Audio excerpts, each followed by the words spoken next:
I'm pushing all the wrong buttons while trying to figure this out. What a way to start. Good morning, everybody.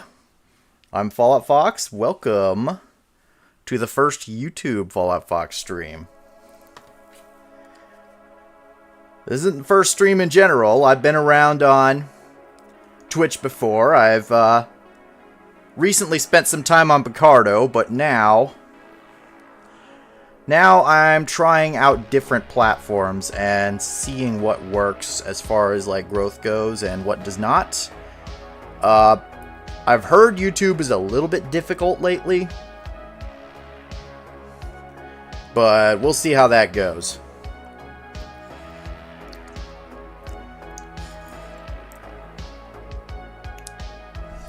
You also might, those of you who have been with me before might quickly pick up on the fact that my music is different as well. Because I'm fairly certain what I can get away with on Picardo and Twitch is going to be very questionable on YouTube.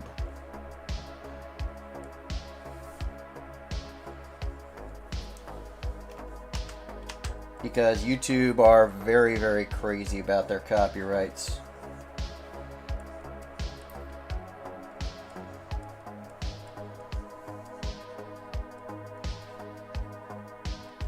Don't want to rile up the Google overlords any more than I already do. I'm fairly certain they already don't like me, let's be real.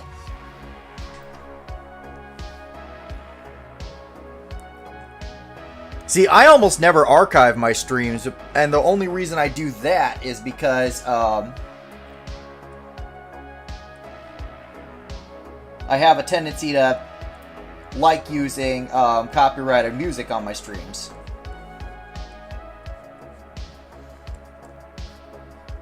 On Twitch, if I just didn't archive it, then I could get away with it. they would tell me, oh, we've detected copyrighted music in your VOD right here. And I'd respond, no, I know. That's why there's no VOD.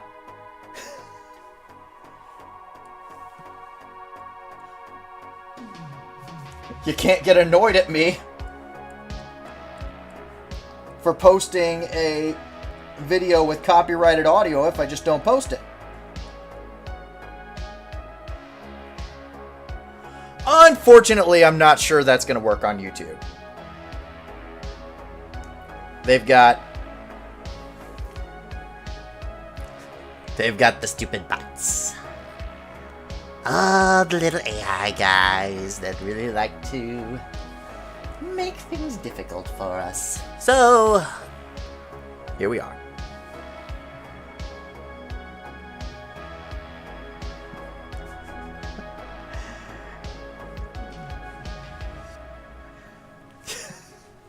You like that voice? I have a lot of voices. I have a lot of random voices I can pull out. They're all stupid. Also, hi, Robin. Hello, Ecovita. Hi, Ocean. Hi, Iron. Display all the voices? I can't display all the voices. You'll just have to discover them as I use them.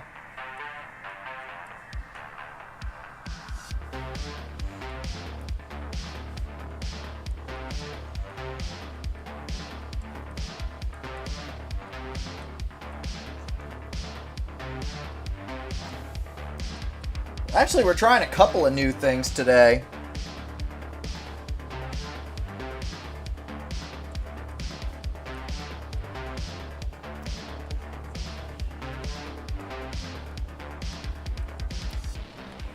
Because we've got the YouTube stream going, and I don't usually draw the Wheel of Firecast fully digital, so...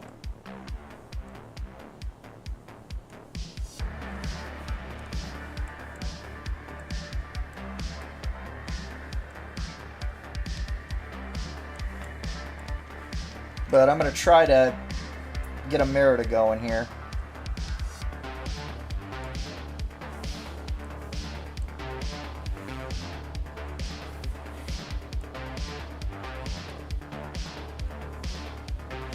I know there's only 4 of you, but so far, but it does feel like chat's a little busier here than it is on, say, Picardo.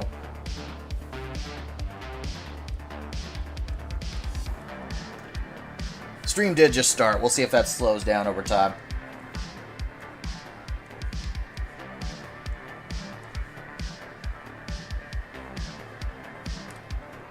Actually, now here's the real scary part. For once, you're actually here. Yeah, I rarely see you on Picardo. But here, you're around. Hello.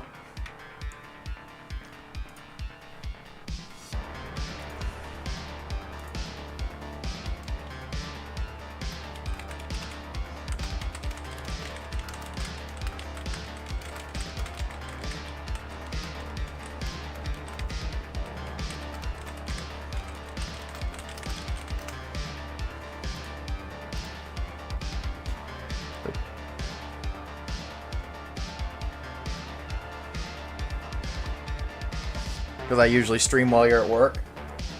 Oh, right. You're starting your new job either this week or next week, aren't you?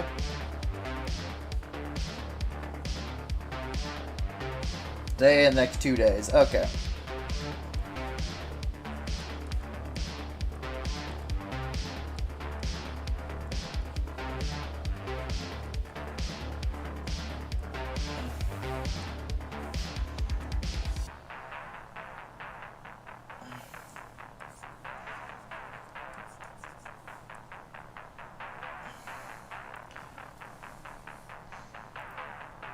Try multi-streaming on both YouTube and Picardo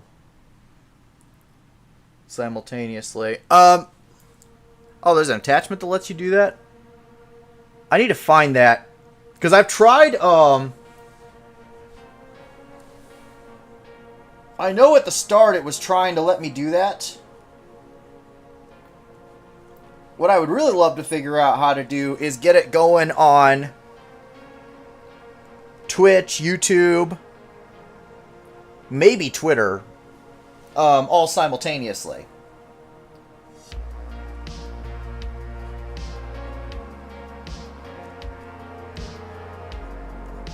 Because I have another friend who has like 3 different platforms that he's using all at once.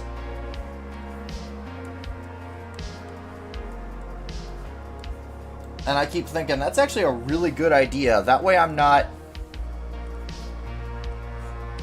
completely neglecting one group like I have been on Picardo.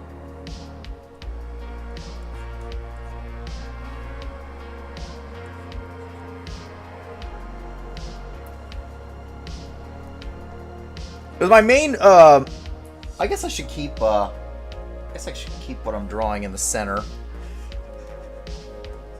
See, now the interesting thing that YouTube lets me do that Picardo does not. On my other screen, I'm looking at 2 different streams at the same time. One of them being the standard widescreen default, and the other one being a narrow vertical stream. Which was probably a terrible idea, because I couldn't help but notice during the intro, the vertical stream, the cropping that it does gets caught between the 2 different images I'm trying to show. So neither one of them actually shows. It's great. I love it. Thanks, YouTube.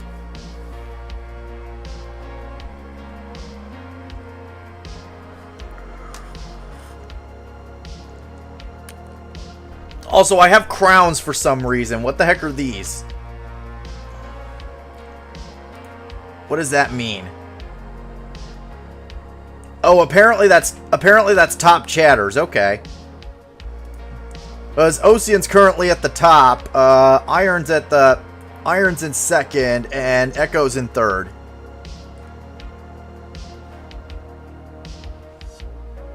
That's kind of cool.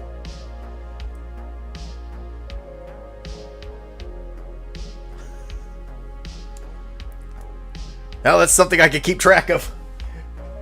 We'll see if Ocean stays at the top or not.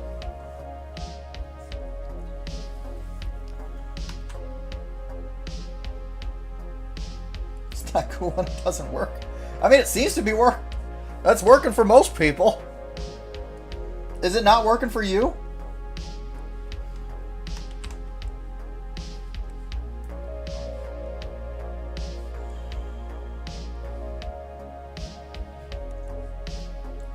Unfortunately, I don't know how to fix that. It's because it's probably something on your end.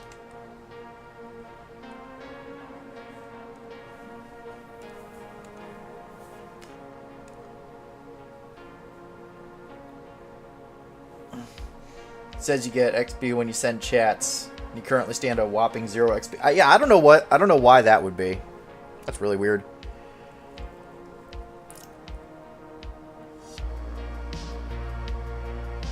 Oh. Oh.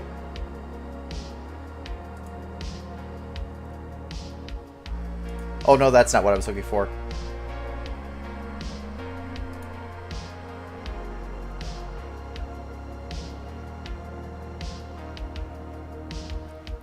Is there a button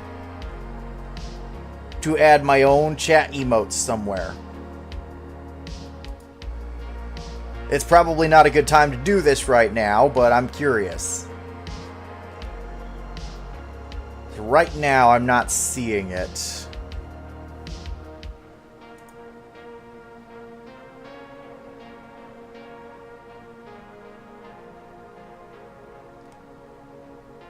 No, I don't see it. Yeah, it's probably a setting on my channel somewhere. Now I'll figure it out later. You Fallout emotes. If there is a way to get Fallout emotes, you will get Fallout emotes. But first I need to figure out how to do that.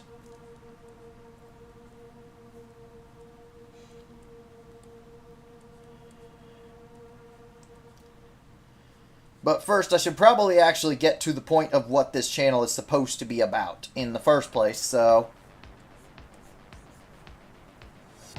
Which is why the first thing that came to mind to draw was a Merida.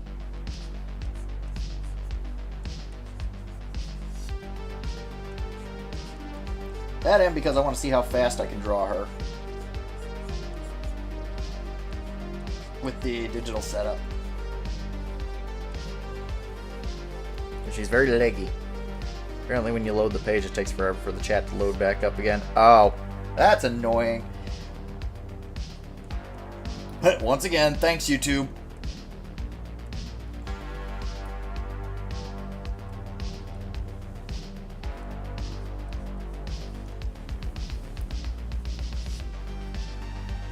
It's just YouTube. It do what it do.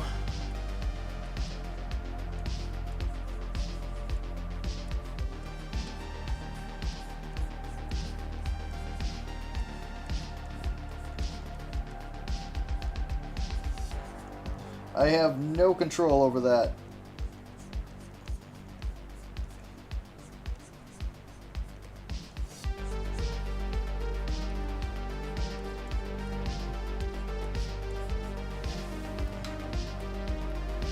YouTube's usually not that slow, though. Maybe it is something I'm doing. I don't know. I wonder if it's because of my latency setting.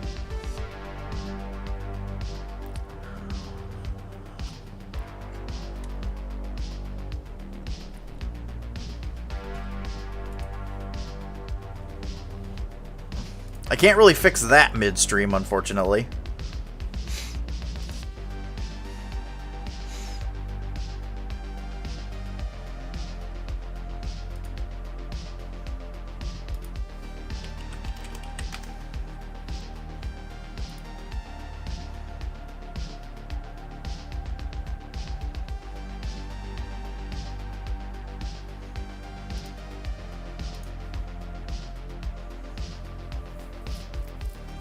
Figure out how to fix the lack of gaining XP. Like, does XP do anything for you on this, on YouTube? Other than make you one of the top chatters?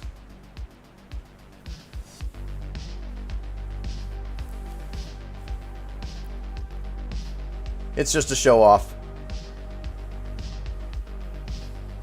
Yeah, because I feel like you would have a fair bit more if you were actually gaining. I don't know why it's doing that.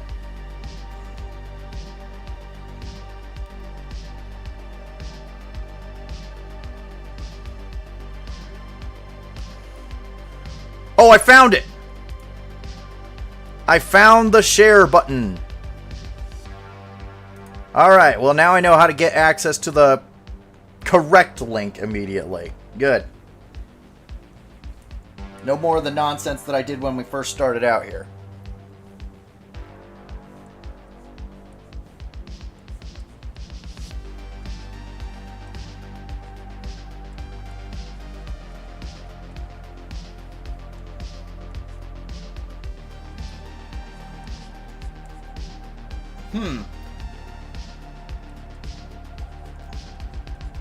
Well, Robin, I'm guessing it's because you have your name in here, but do you have a YouTube account?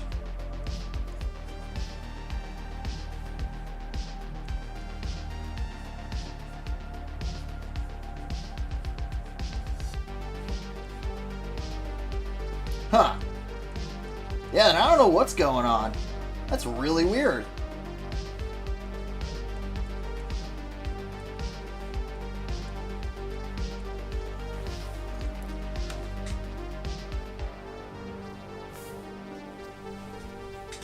Oh, you could be here. You could watch the videos. It's just that wouldn't,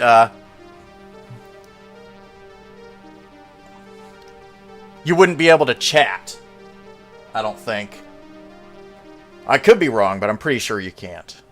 If you don't have a account.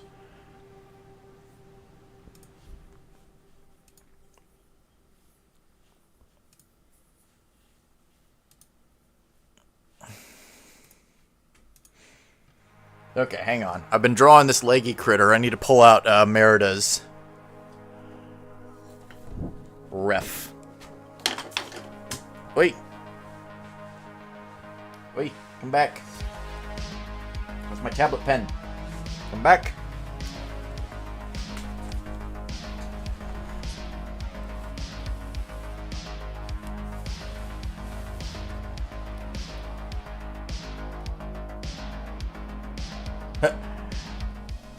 Alright. Have fun with chores.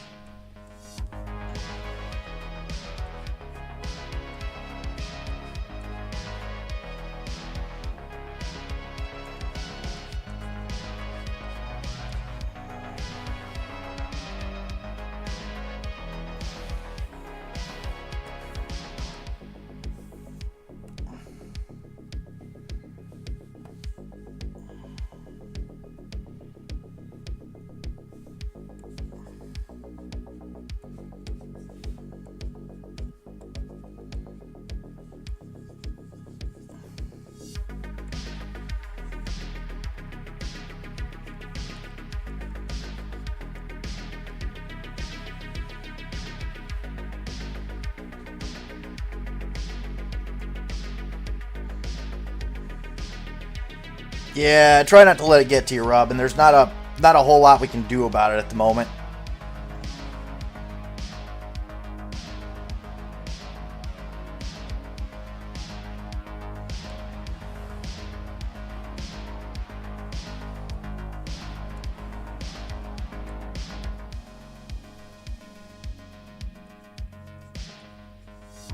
Actually, I kind of wonder if it's based on chatter or if it was based... No, it can't be based on who was here first, because,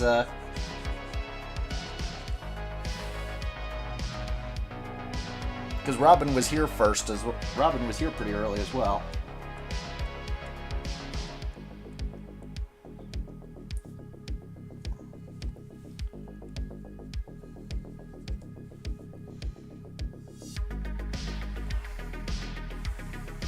I think those legs are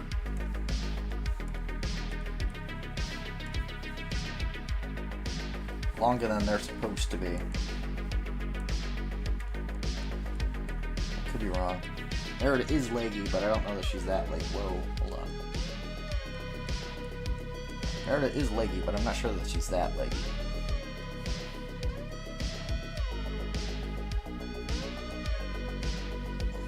Hold on.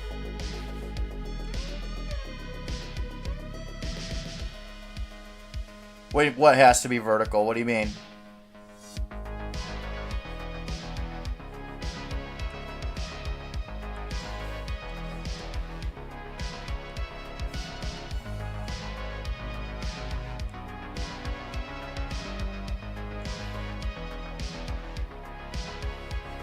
Don't tell me you have to be watching the vertical stream to gain experience.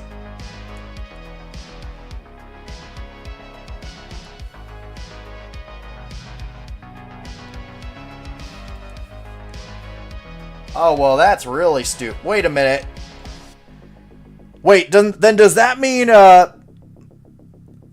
Iron, Ocean, and... I was gonna say, because... Iron doesn't... It doesn't seem like Iron would be watching vertically.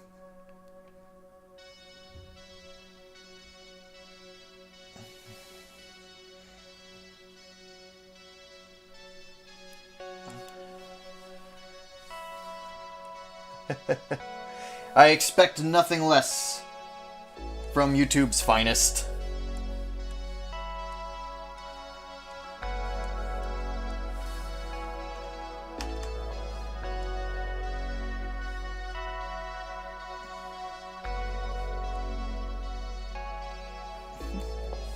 Please tell me that was an answer that the AI gave you.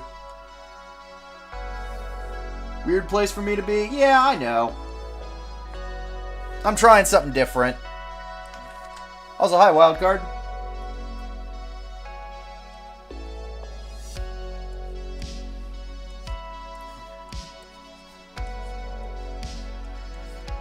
I mean, for a while there, Picardo was a weird place for me to be, but I got comfortable there.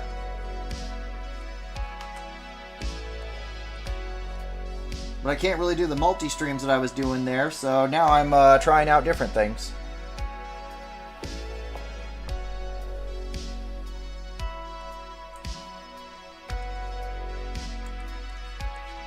Purposely ignoring the AI answers. That's probably a decent decision. Sometimes they can be helpful, and then sometimes you really have to second guess everything that they say. Especially the Google one. From what I understand, the Google one is troublesome.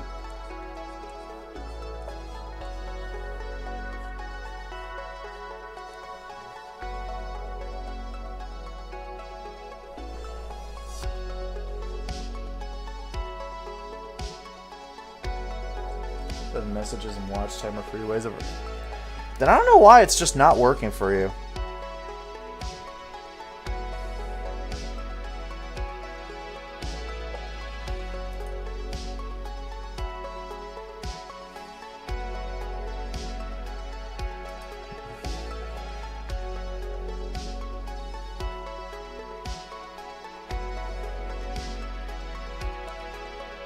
Well, I mean, I can multi-stream on Picardo.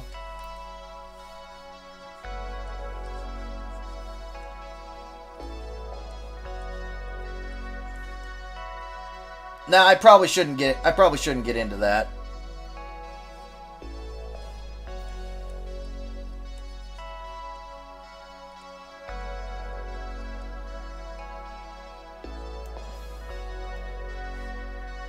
Because my reasonings for that are, I mean, my reasonings behind things for what happened there are just really stupid.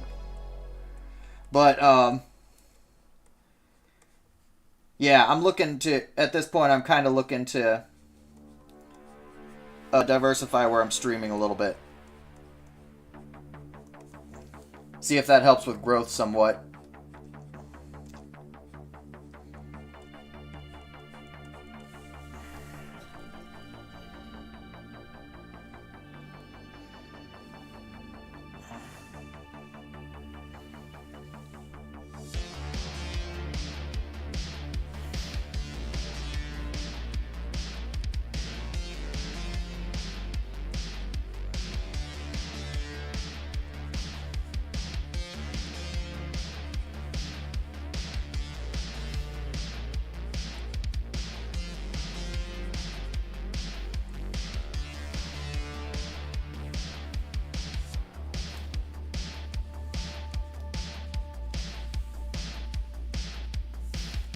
Ah, that would do it. That would explain it.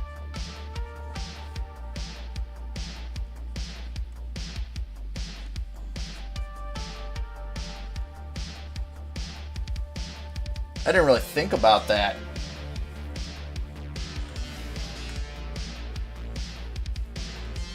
But that does make sense.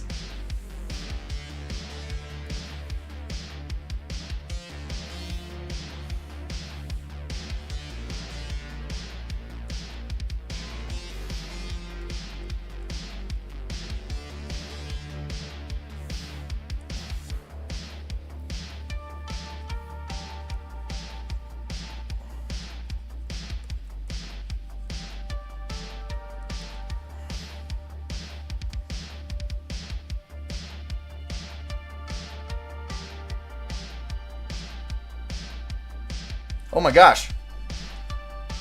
Have we finally found the song?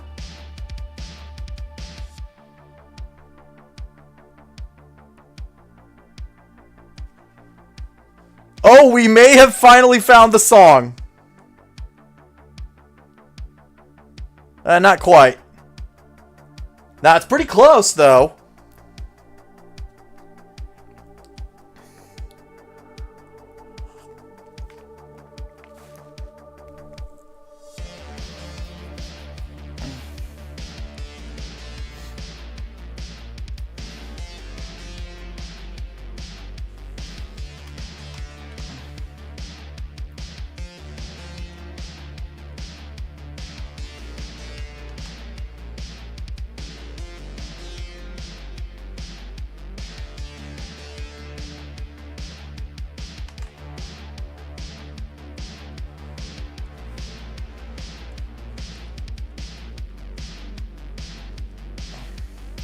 Because we've had a couple of songs where it's, where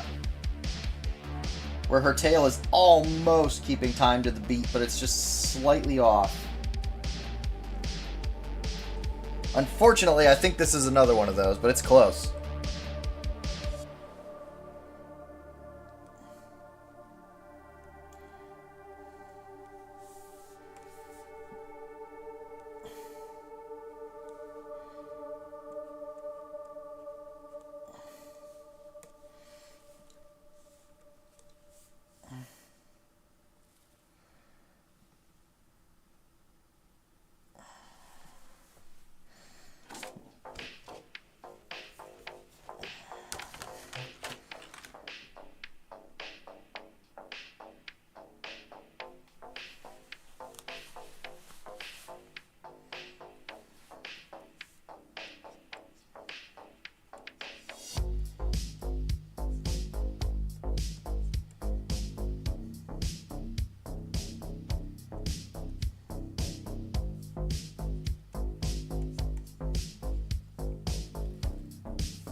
Right now, I'm doing a Merida.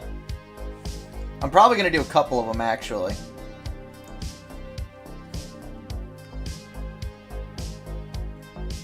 This one I'm just doing as a sketch.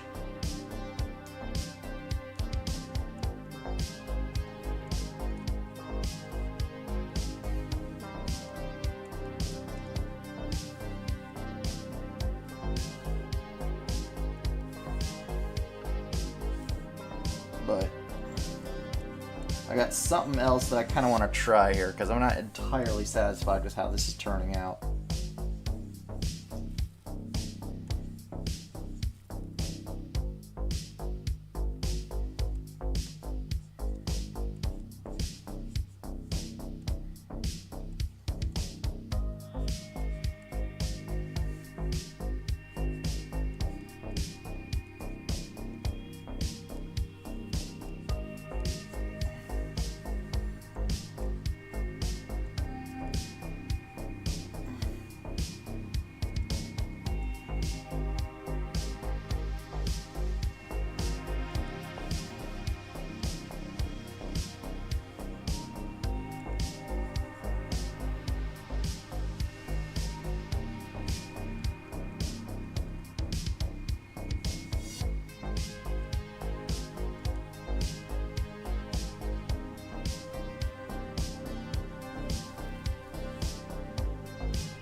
Yeah, because what I'm feeling here is the way I constructed her.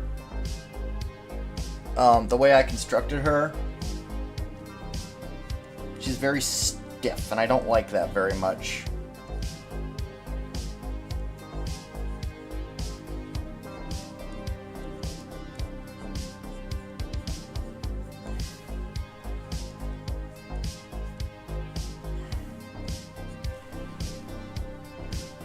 Used to want to be a gaming channel. I used to have a gaming channel. It's still there, actually. I never took it down. I just stopped posting on it.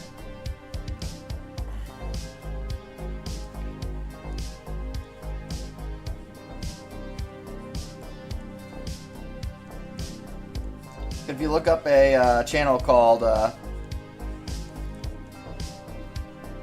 Not the Fluffiest, that's me. From like, I want to say around 10 years ago.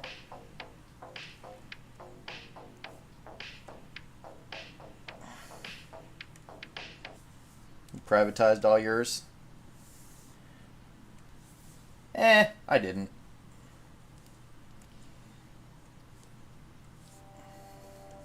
I figured if people still want to watch them, then they can look them up and watch them.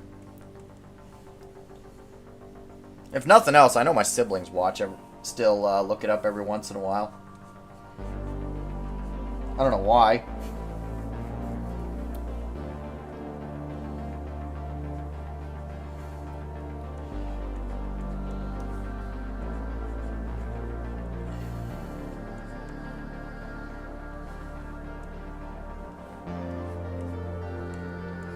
It's not much there.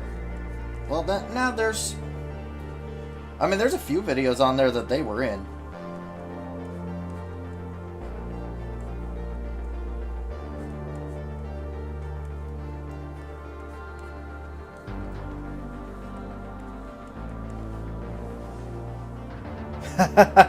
If you wanna know what the heck I was doing like 10 years ago, look up Not the Fluffiest and a video called Distracted.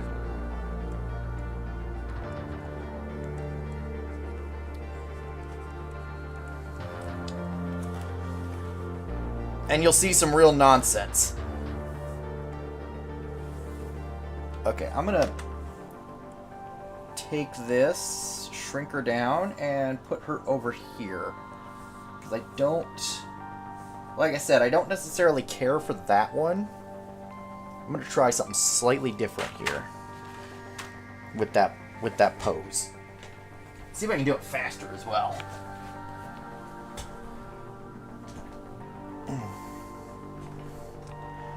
Gaming YouTube still is used as a general purpose channel.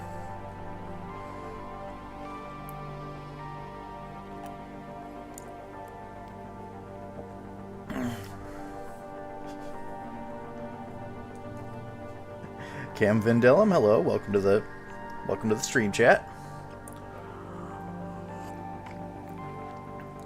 Just looked it up and got secondhand. Wait, looked what up? Looked up the video I said, or looked up one of yours?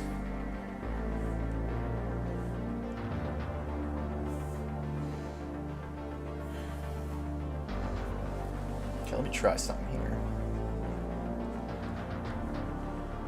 My old channel. I didn't say it was good. I didn't imply that. I didn't mean to imply that in the slightest.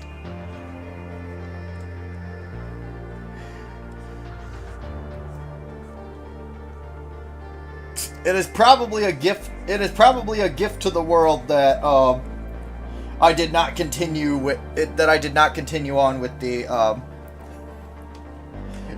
gaming stuff.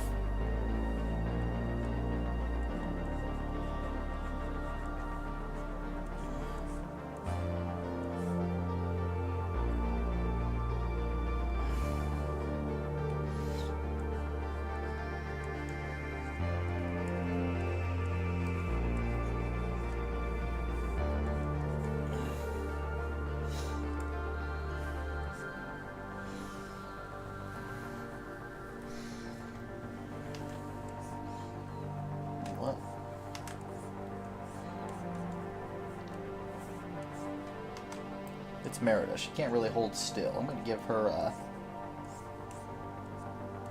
make her look like she's walking.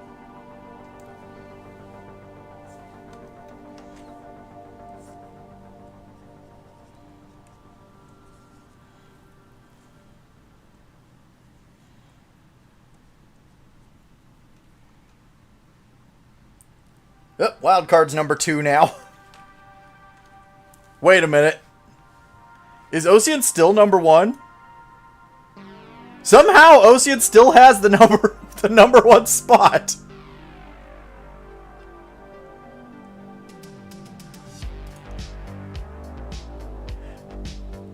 Alright, have a good rest of your day. I'll have to talk to you later.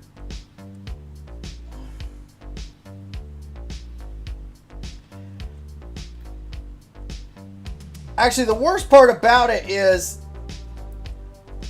you two, I think, have equal numbers of points.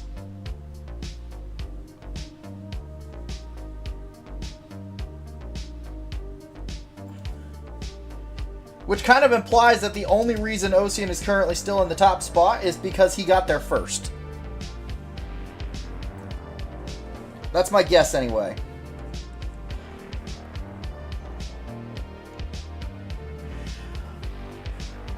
Yes, Wheel of Fire is still ongoing. It's just very, very slow. And part of the reason for that is because in the process of attempting to basically fund my life around the comic, because the comic does not fund itself yet, I keep putting a bunch of stuff on the priority list in front of the comic.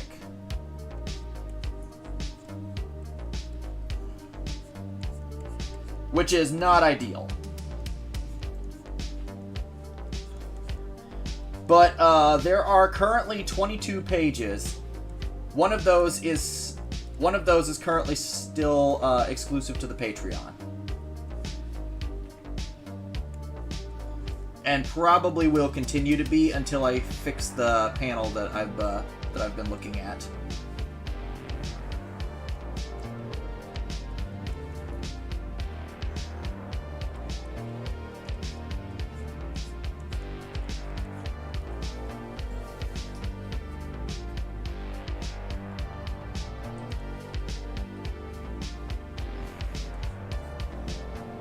Holy cow. On one hand, I really like this pose better than the last one. On the other hand, I keep wanting to draw Merida way more leggy than she actually is. And I don't know how this keeps happening.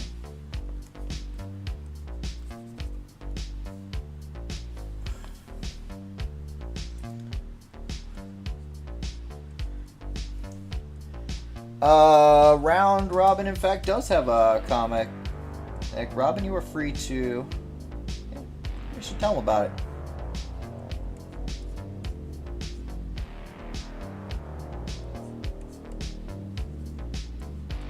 Actually, I'm pretty sure that one's linked on the Wheel of Fire site as well.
Hey, that link actually does do you some good.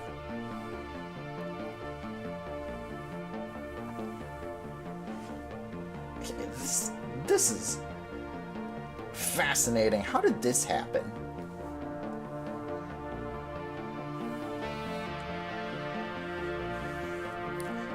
I'm confuzzled.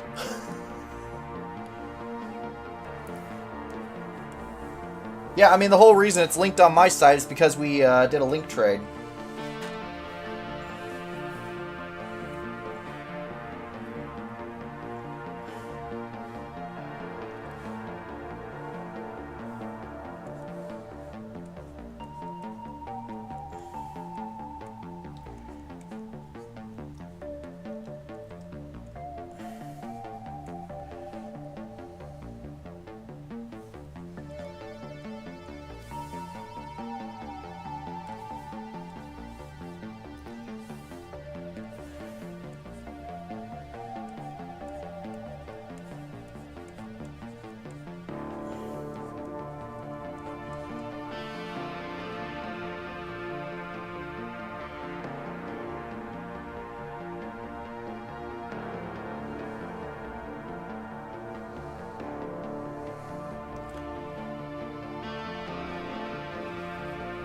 Yeah, Iron, we need to,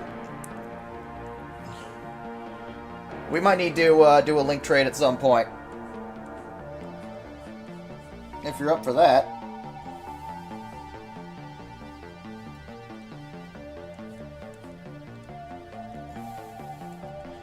I mean, your comic is already loosely associated with the, Wheel of Fire server. Might as well.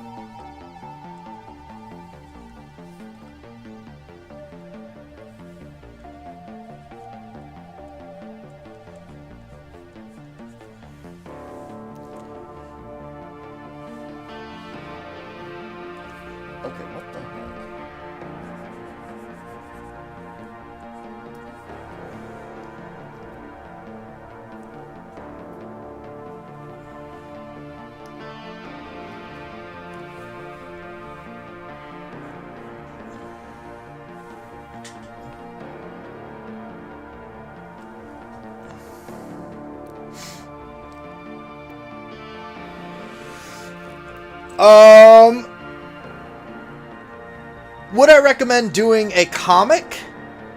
Yes. At least once. If only to get a short one at the very least.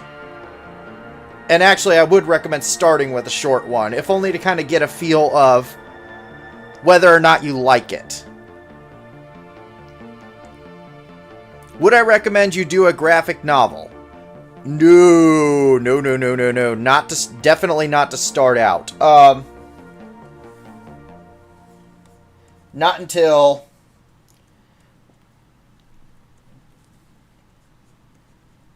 you do the short one first. Because the last thing you want to do is get halfway through the project, or is get like a quarter of the way into the project and realize, oh, I hate this. Because you're going to have to get used to... You're going to have to get used to drawing the same characters a lot. Over and over and over and over again.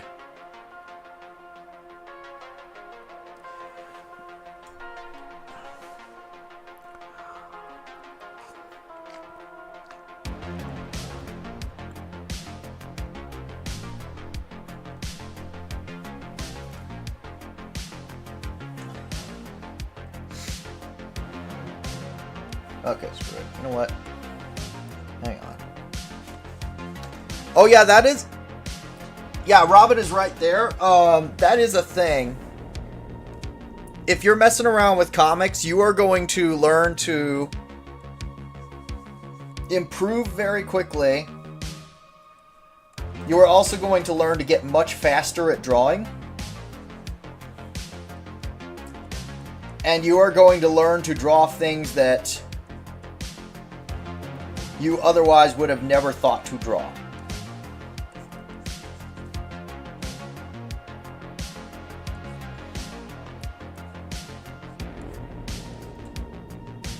If I just do this.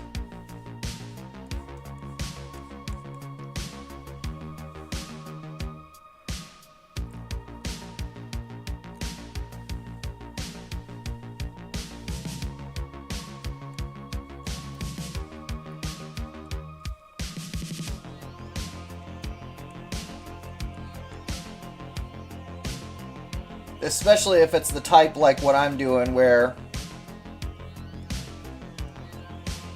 you're going to be drawing like background items.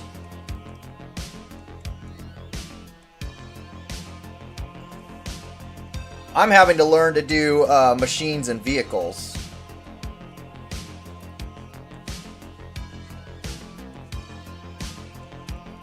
And it's also tweaking the way I do character design a lot.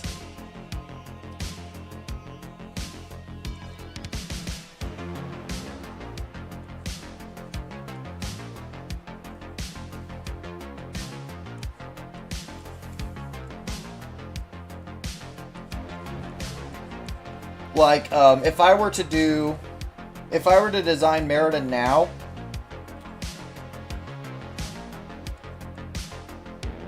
as opposed to when I first started doing this, I don't know if I would have given her spots. At the very least, not quite as many spots.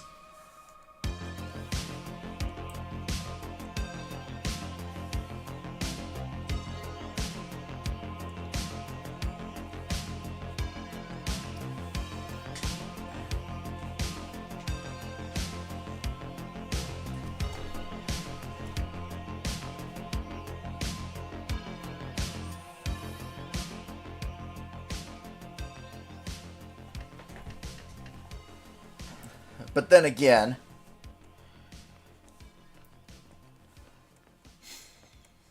it'd be a lot harder to tell what she is if she didn't have spots. And also, I have yet another character that I'm giving stripes.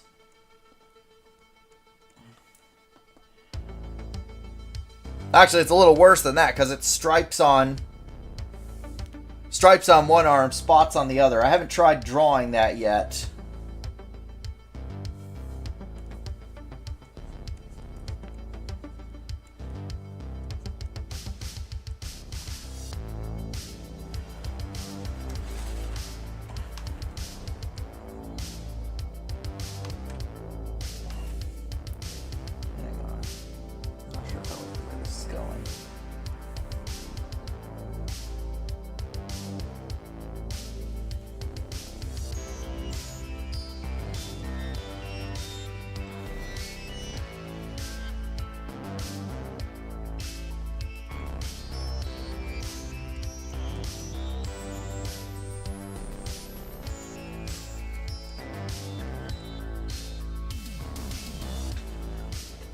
Oh boy. Okay, let me introduce you to Merida.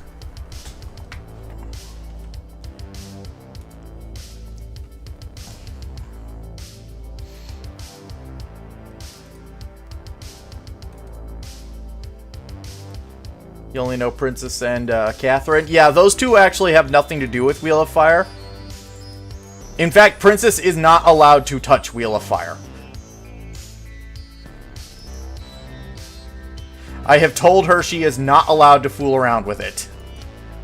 Because she breaks stories very, very easily.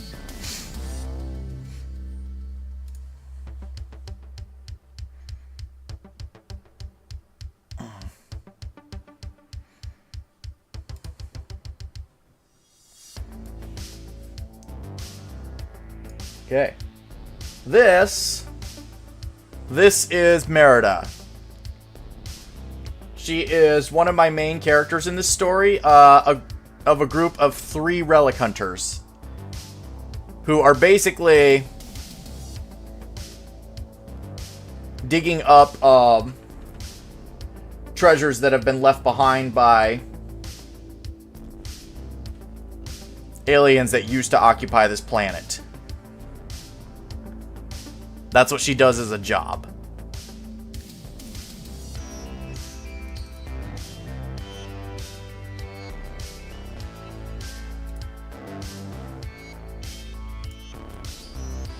She is definitely the most daring of the 3.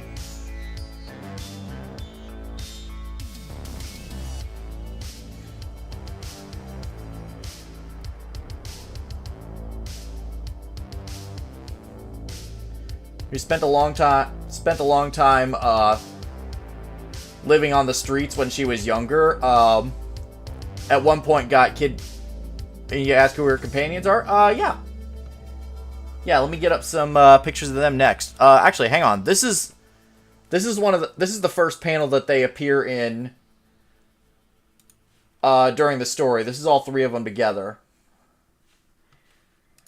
This is Laffit, Merida, and Emil.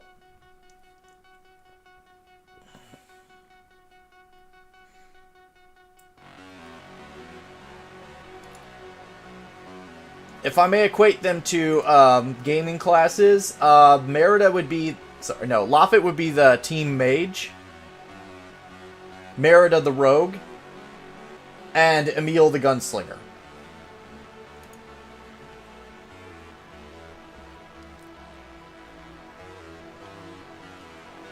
Thank you.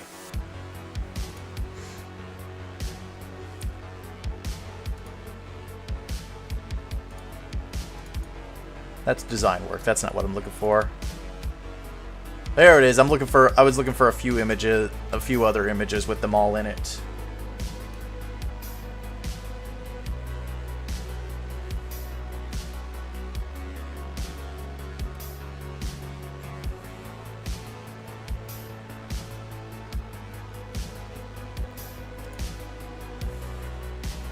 I was hoping to kind of get that.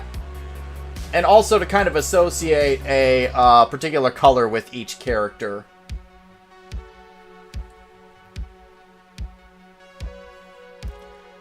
Designing them was pretty fun. I wish I had more documentation on the other two, but I have a very extensive design sheet for Merida.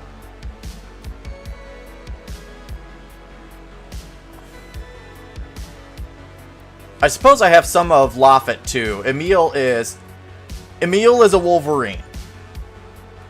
Or at least that's the closest thing to what he is. Farrakhan is what they are, by the way. Basically a created animalistic race that was designed as a servant class. But they've been around by themselves for so long on this planet that they've kind of started to intermingle a little bit.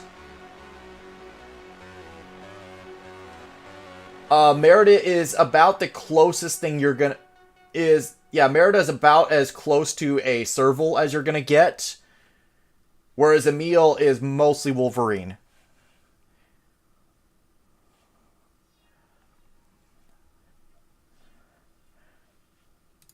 And Laffit's just a straight up hare.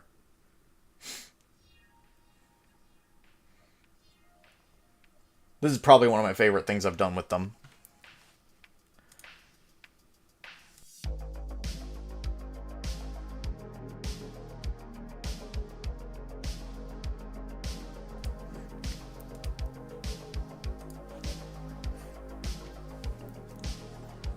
Never thought about making a serval character. Servals are fun. She started out as a cheetah. Actually, if I show her, actually, no, I'm not gonna show her design sheet because it does have some spoilers on it. But she started out as a cheetah.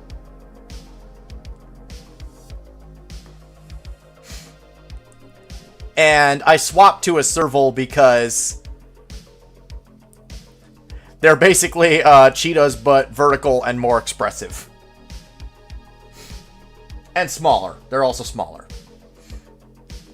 Its head reminds you of Mustelid. I mean, yeah, same family, so I guess the goal there was accomplished.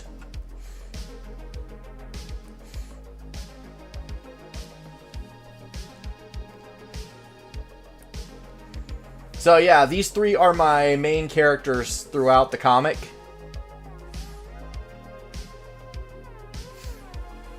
I'll have other characters around. But these three are the ones that it's going to follow primarily.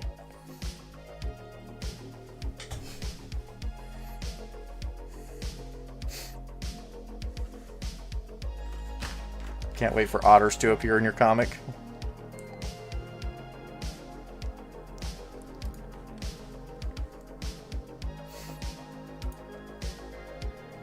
I'll get a few in mine eventually.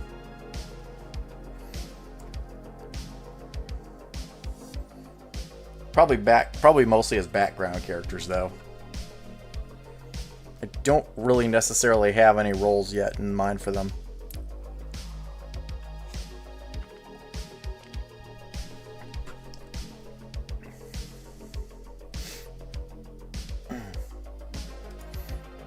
That's a different character.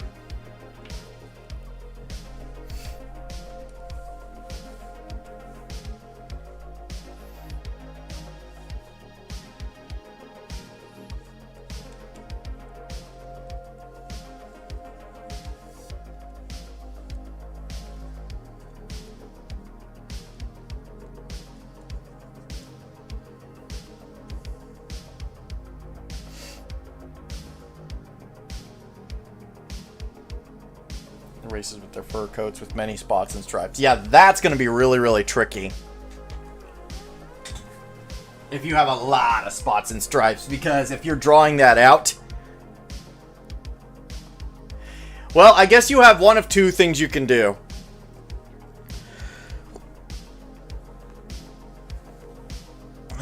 Hey, Planet!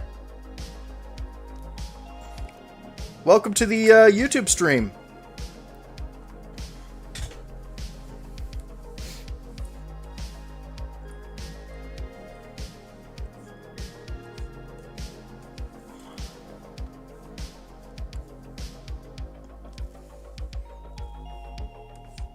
Yeah, I mean, with Merida, what I was doing initially was I didn't exactly have an exact idea of where every single spot was. Instead, I had spot zones, basically. I kept track of all her facial spots, where those were always going to be the same, but the other spots on her body...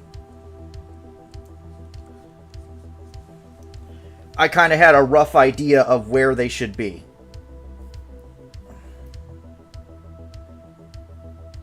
But I didn't really... I wasn't really specific about them. Now I actually have a full idea of her spot pattern. Still thinking about how clothes fully work in your world? Yeah, getting into the fun world building stuff. That's actually something that I've been doing on my Patreon recently, is not necessarily how they work in every part of the world, but I got asked about a particular culture that I'll be getting into eventually. Probably sooner than a lot of people think. Oops. And I've been going through the different clothing styles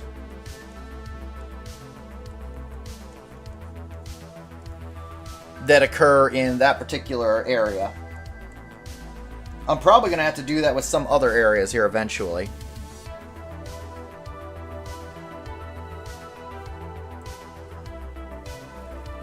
I'm thinking Merida was pronounced Merida instead of how it is.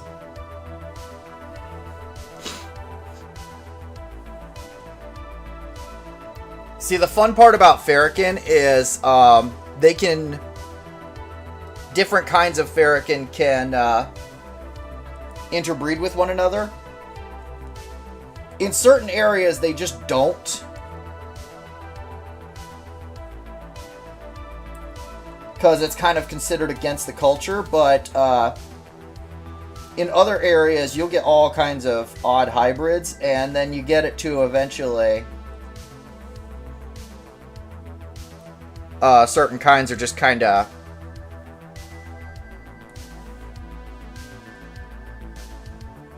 brown, canine-looking things.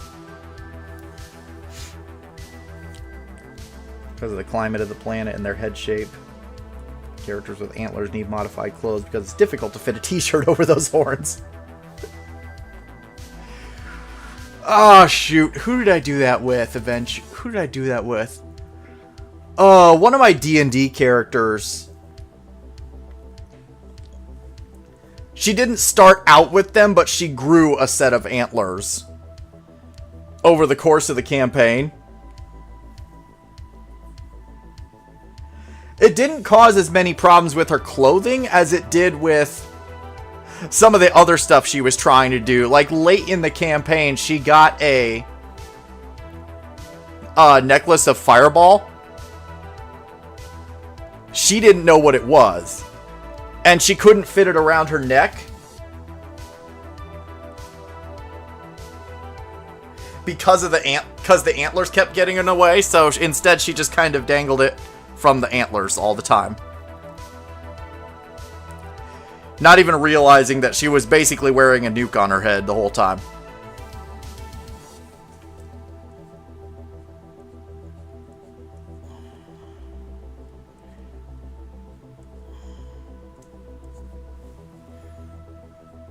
It didn't have one of those clips in the back. I checked the reference image, and it did not appear to have a clasp. I asked the DM if it had a clasp or not, and he said no. And so she could not actually put it on properly.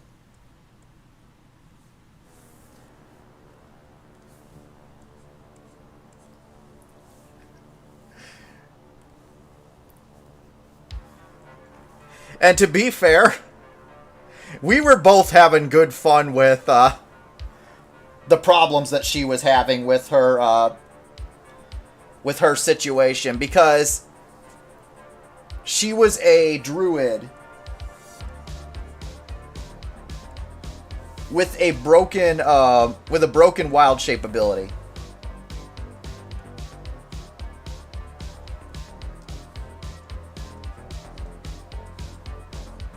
Where anytime she shifted into an animal form and back, she would retain little bits of that animal form. And worse still, every time she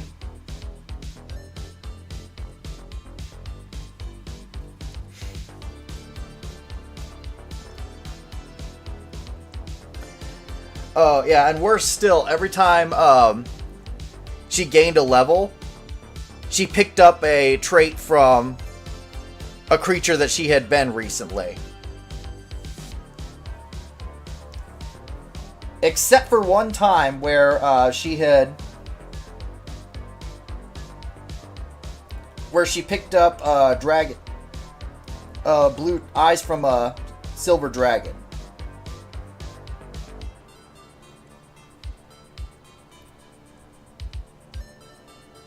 And the funny part about that is she went through the entire rest of the campaign without ever realizing that her eyes had changed.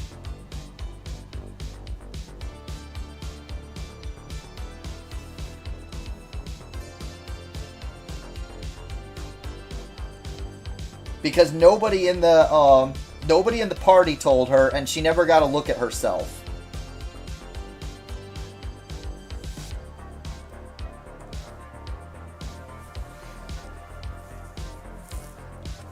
So it was an interesting situation.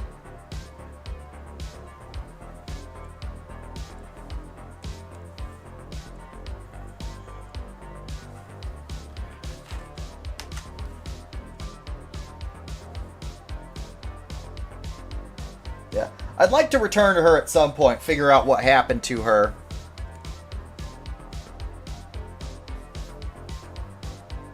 But right now my current character is a lot less chaotic, shall we say.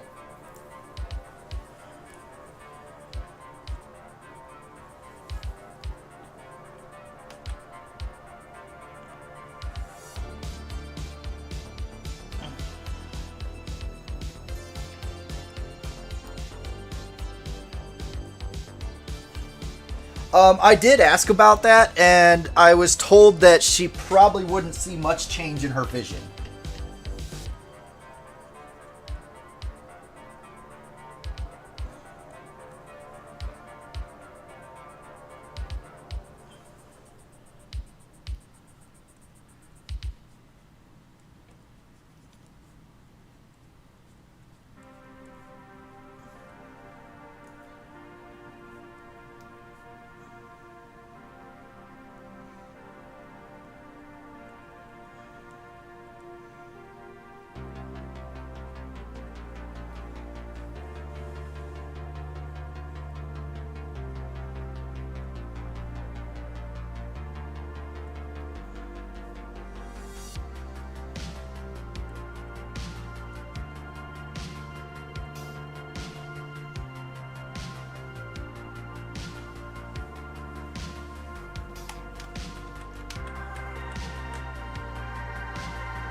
She had a...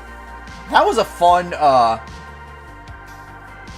was a fun character to mess around with because she had a lot of odd quirks that made her interesting to play. She couldn't read, for example.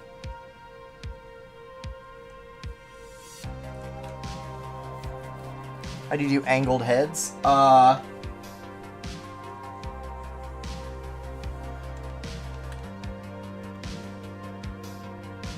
Well, usually, I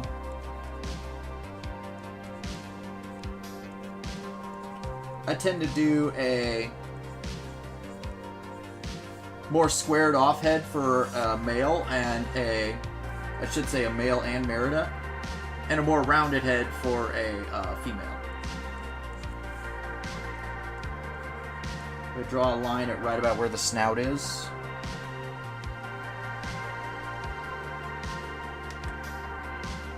And these are for placing the eyes. Because the one eye is going to be narrower than the other because it's kind of going around the head.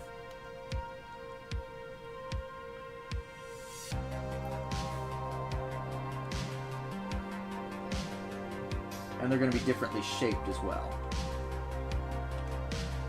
And then, of course, for the nose, like it's planted slightly ahead of the eyes, depending on the angle. I don't really have a formula necessarily for figuring out where things are supposed to be. I wish I could explain it, but a lot of that is stuff that I'm just kind of winging.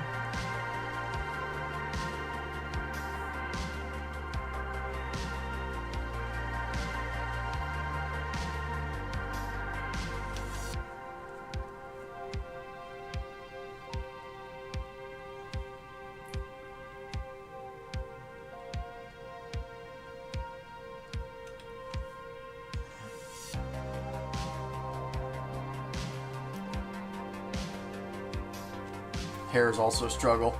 Hair is...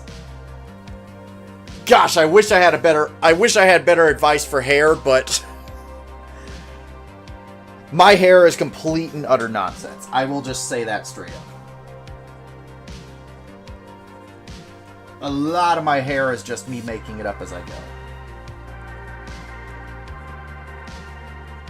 Redraw Merida's face real quick.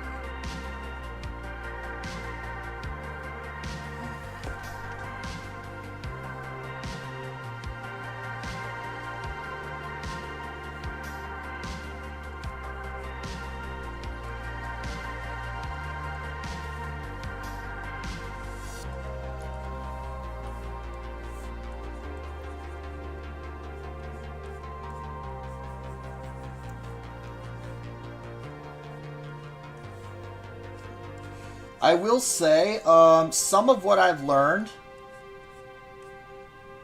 if you're really interested in getting some good tutorials on this kind of stuff, look up a guy called Line Sensei.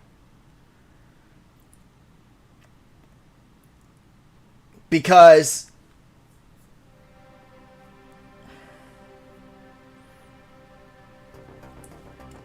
does the advice change at all when doing traditional art? Not significantly, no. Hang on. Do I have a paper on hand? Ah! I do. I don't have my desk properly set up for this, but we're just going to make it work anyway.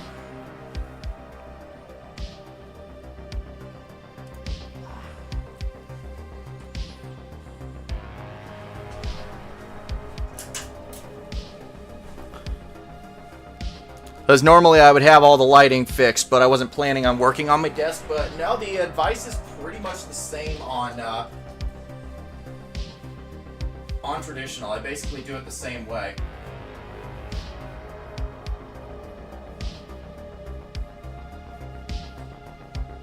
In fact, I could probably do it faster on traditional.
Everybody's going to be quiet for a moment. I can't see what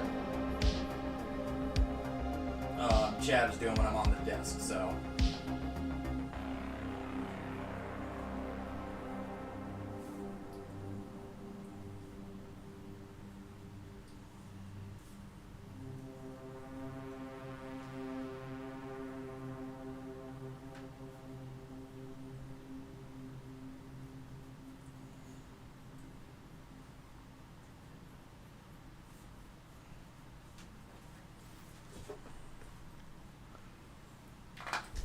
There we go.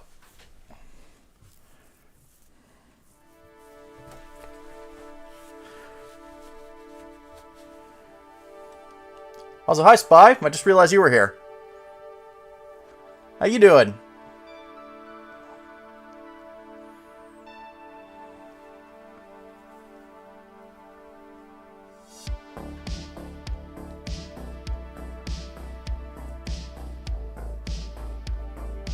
Yeah, Line Sensei helped me figure out basically how to revolutionize what I'm doing. Nope, that's not what I was after. Sorry about that. There we go, that's what I wanted.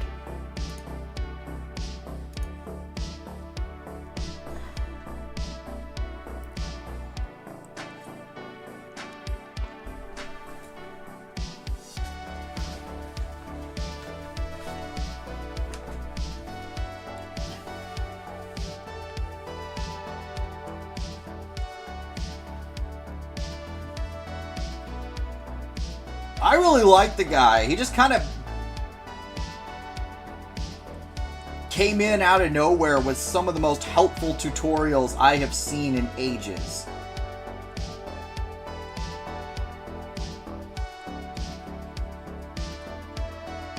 And he covers so much ground, too. And a lot of it's just genuinely good advice.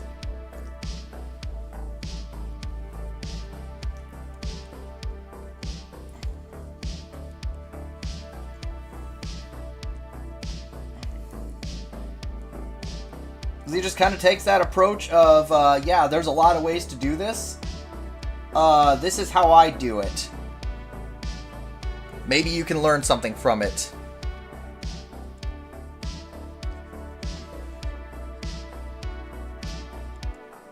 Yeah, he learned how to do, yeah, he learned how to do anthro characters specifically. I think specifically so that he could do that tutorial on anthro heads. Because I really didn't see him do a lot of them before that tutorial. And now, now he'll just randomly stick them in the video for... just because he can. It's pretty funny.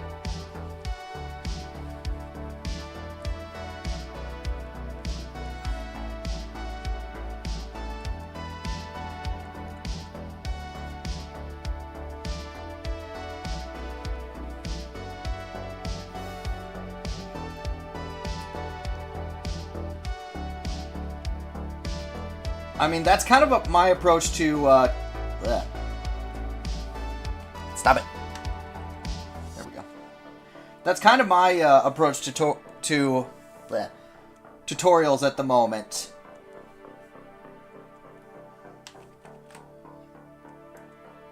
Is I'll gladly show somebody, yeah, this is how I do it.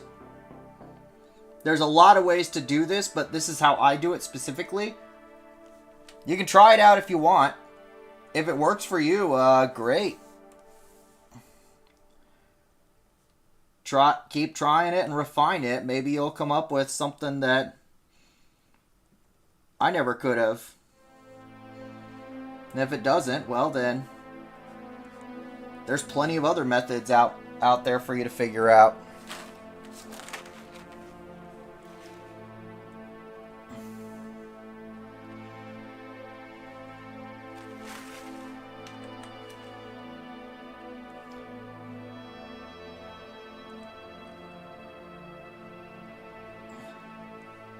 So I do that, Robin, specifically as kind of a reminder. Because like I said up here, I change which shape I'm using to start the head based on whether I'm drawing a male or a female.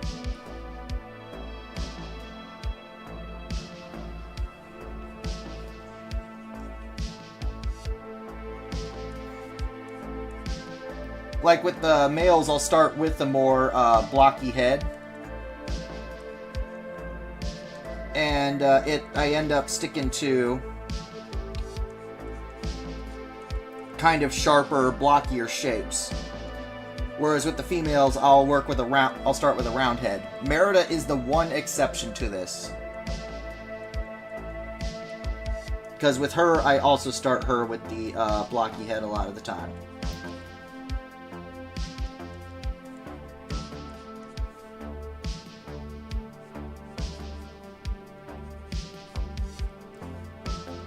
Why? Because she is a blockhead.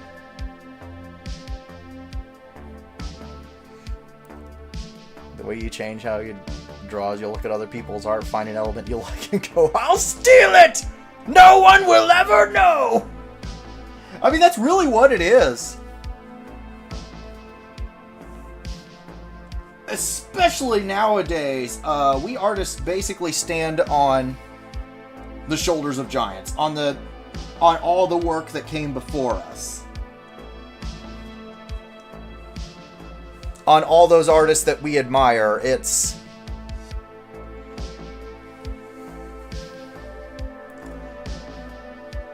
I mean, even in my art style, if you knew who I was, you could probably pick out elements that come from certain artists that I've been influenced by over time.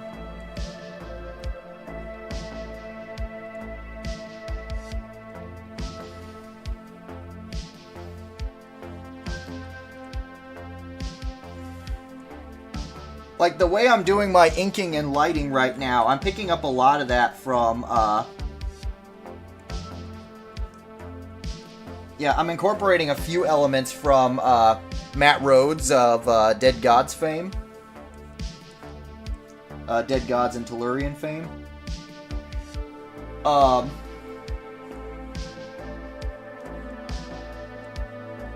lot of the way I do figures,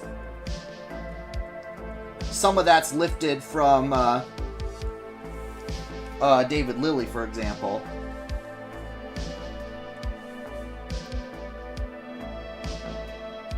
Do it year and it's like, wait, which 90s artist did you borrow that from?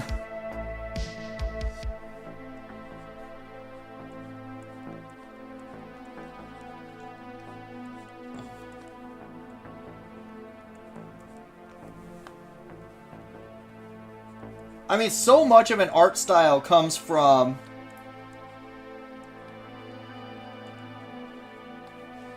a combination of the rules you know, like how much you know about how something is constructed, and the rules you choose to break.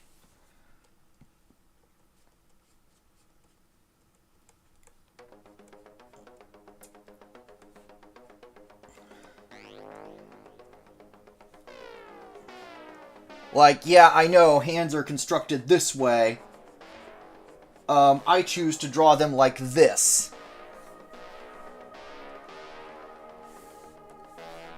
Because it's fast, because anything's faster than drawing them the way they are actually constructed. Also, I'm picking a really terrible way to do this.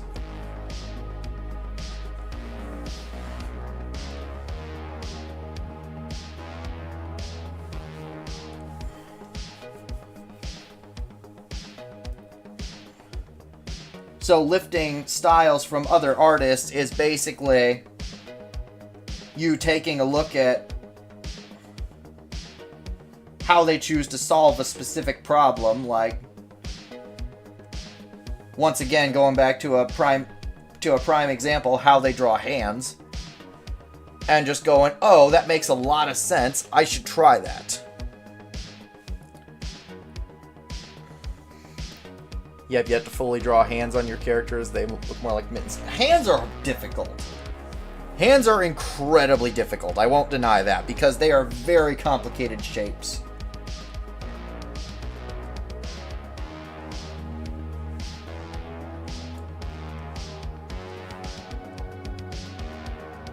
I mean, what you're seeing right now is how I choose to draw them.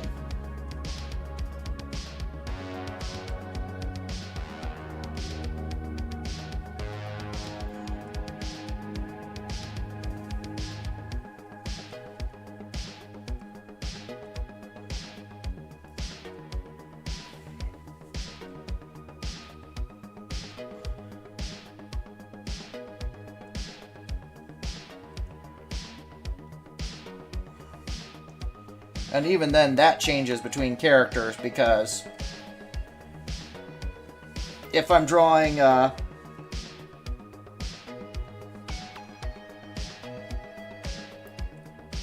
actually, I'll show you in a minute. Let me finish Merida's hand real quick before I work on that thought. But if I'm doing, for example, Emil's hand, Emil only aside from the main difference, that being Emil only having 3 fingers,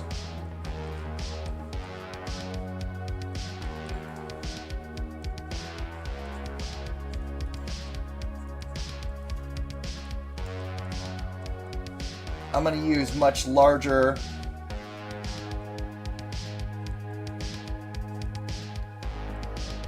blockier shapes for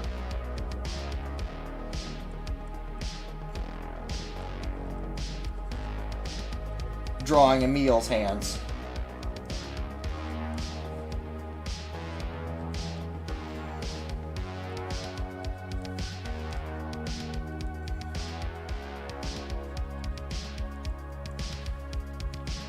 And he also has more prominent claws.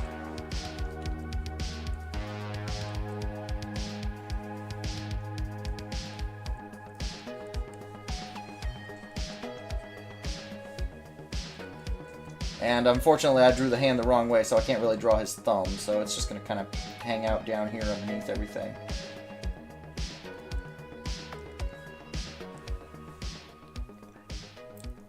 But there's even going to be a difference between drawing Merida's hands and drawing Lafitte's hands, because Lafitte's hands, I'm going to use more rounded shapes, because her hands are. She's not. I mean, Merida's been living on the streets for a long time, and then she's also been involved in relic hunting much longer, whereas Lafitte is a rich, I don't want to say, like,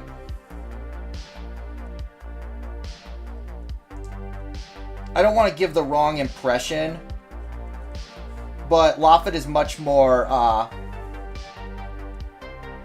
pampered, much more delicate. She doesn't do a lot of heavy labor, and so her hands are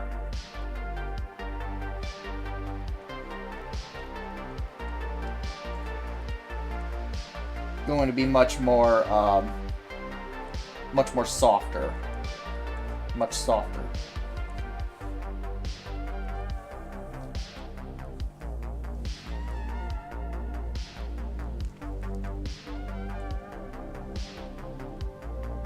She's nobility. Actually, yes. She very much is.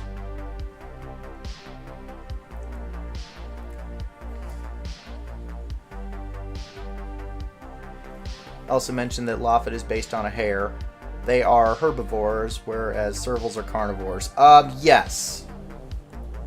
Although that doesn't factor quite as much into this world.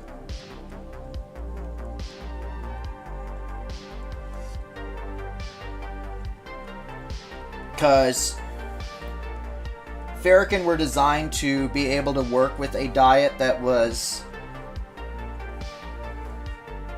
somewhat similar to that of their creators. That's one of the reasons to use... Oops, hang on. I forgot I was going to change her knives. That was one of the advantages to using them instead of robots.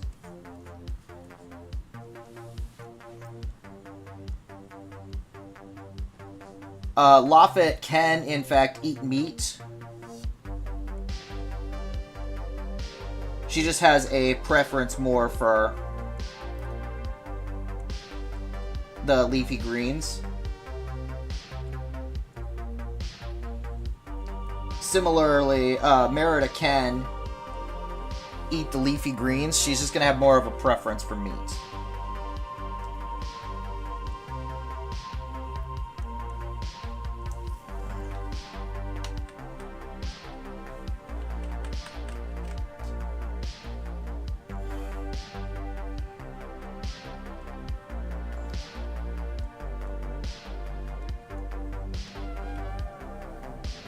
So it's not like a Kedron's situation where they're dedicated to their diet.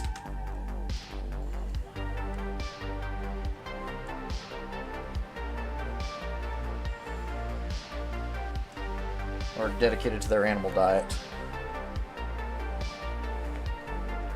Laffit could be related to that murder bunny from Monty Python and the Holy Grail. Oh my gosh. Laffit is not exactly one of super violent intent.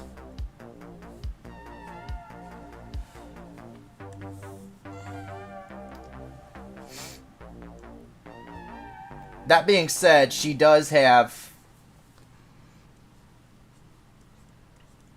the means to defend herself.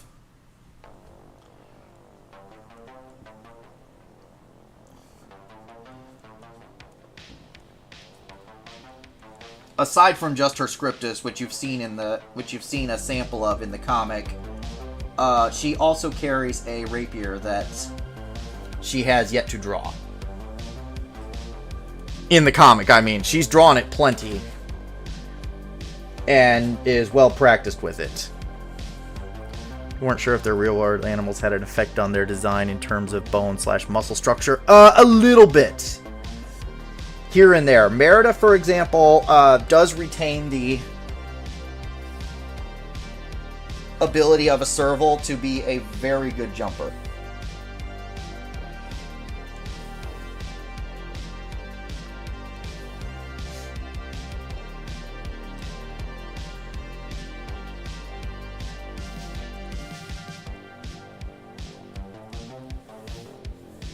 And I have played around with the idea that she makes those wah noises if she's startled.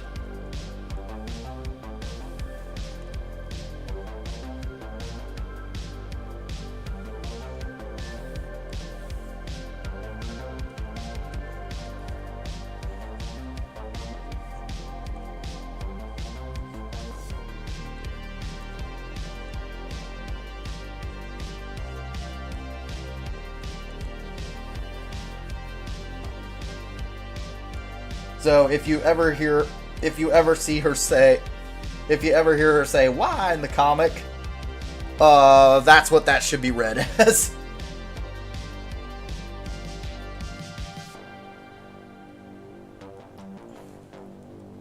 Is her just straight up making serval noises.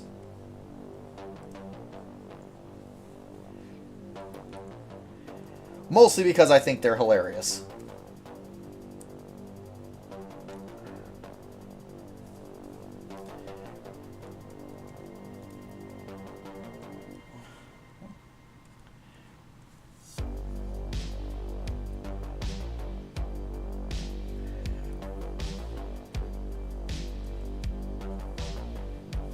Okay, well, pretty much everything that I post online that isn't Patreon exclusive goes on my Twitter. or X as they prefer to call it, but I think that's silly.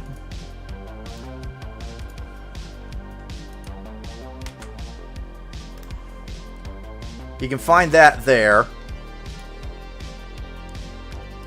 I also do have several side accounts, including a Instagram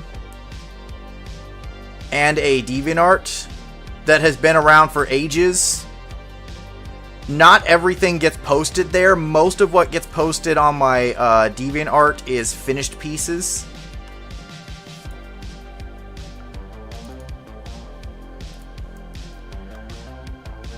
I did have a Blue Sky. They chased me out.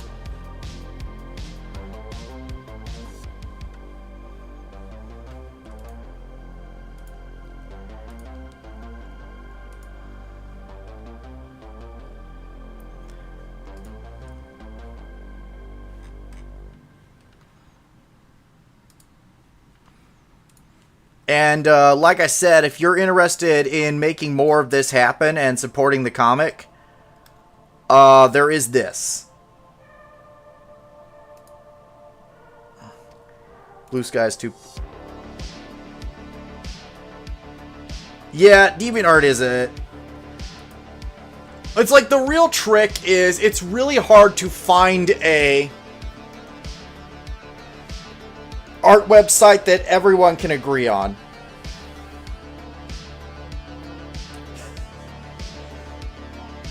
Because Twitter's too political on one side, Blue Sky's toxic and too political on the other side, Reddit is very toxic, DeviantArt has fallen to AI and fetish material.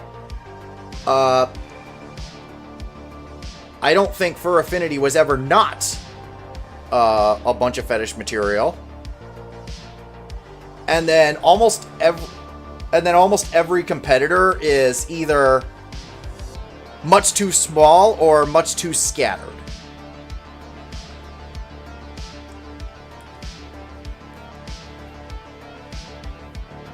I primarily use Twitter because that's where most of my audience is. And also, yeah, it is fairly easy to curate your feed.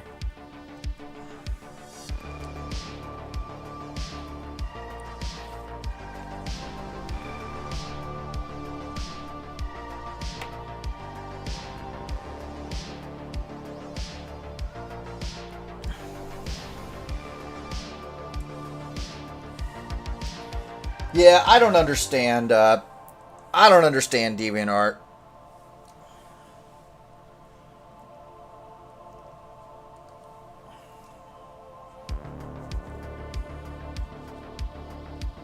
It's like, man, congratulations. You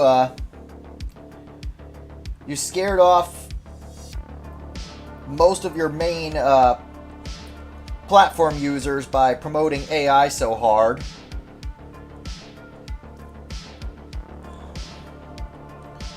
You still have holdouts there. I was going to just leave DeviantArt, and I considered it for a little while, but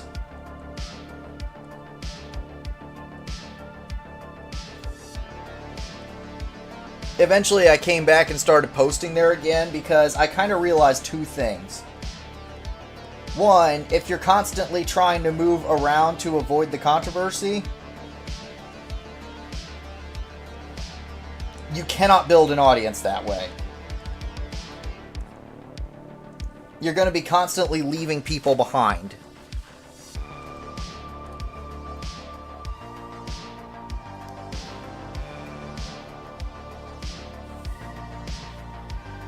Two Kinds main page is still See, I think it's because Tom understands this. He understands that in spite of everything, a lot of his audience is still on DeviantArt.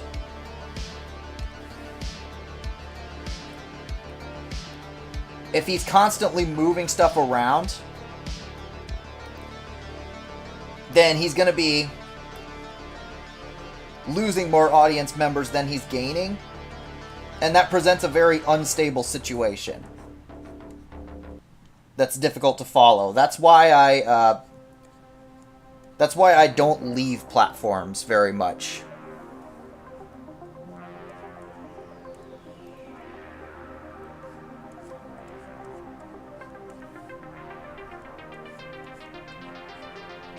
And then meanwhile, I'm not concerned about the DeviantArt AI because it cannot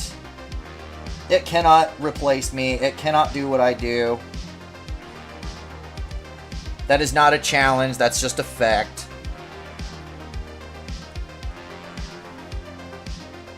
And if it wants to study my art, it can go right ahead.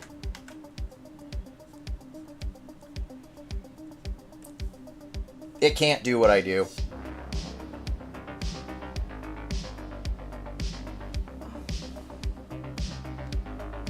Howdy, Kai.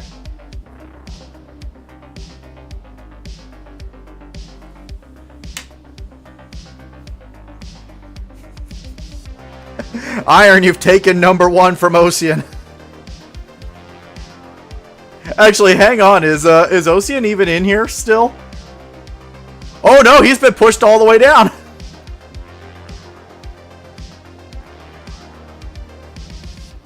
That's really funny.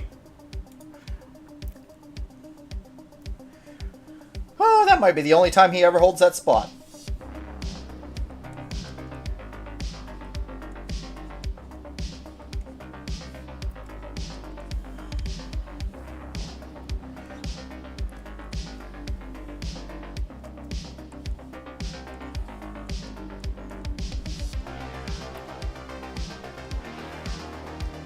See, personally, I just cannot be bothered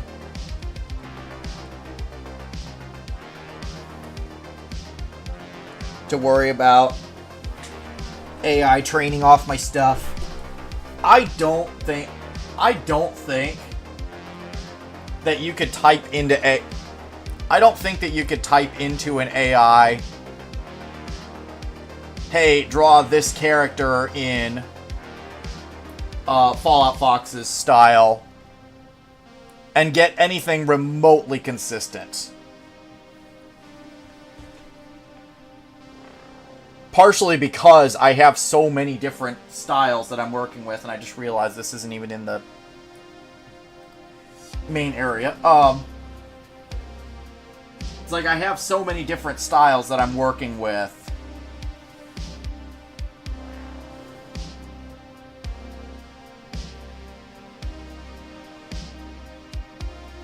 The number 1, number 2 thing anyway. It's keeping track of who's been it's keeping track of who's been chatting the most.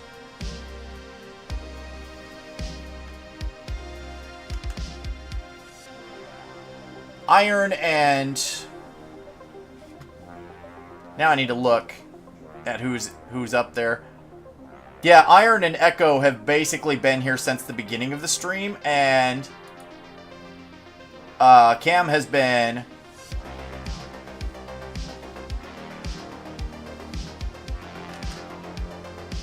very, very chatty, so that's how people have kind of ended up there. Now, what that means, I'm not certain. I don't know if that means anything.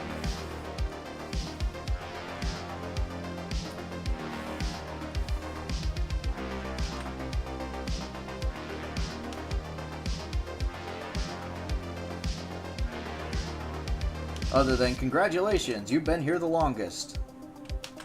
Or you've been, very, very chatty. The bot may also be confused with the game Fallout as well. Yeah, that's another funny thing, is,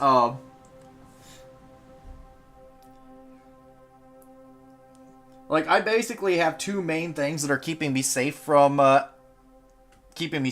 AI.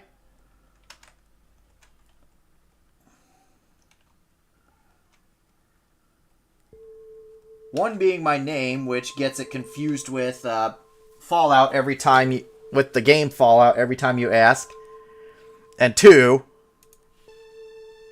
because unlike an AI, I can do this. Can your average AI do that? I don't think so.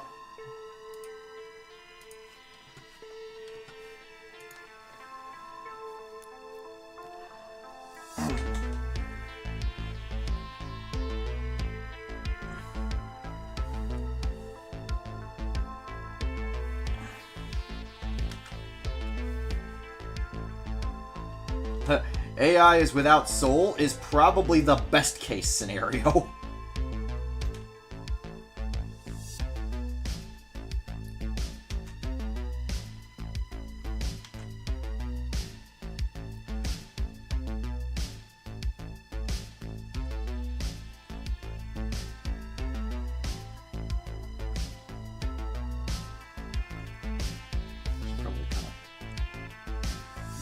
Lower the opacity on these a little bit so I can better keep track of what I've been lining and what I haven't.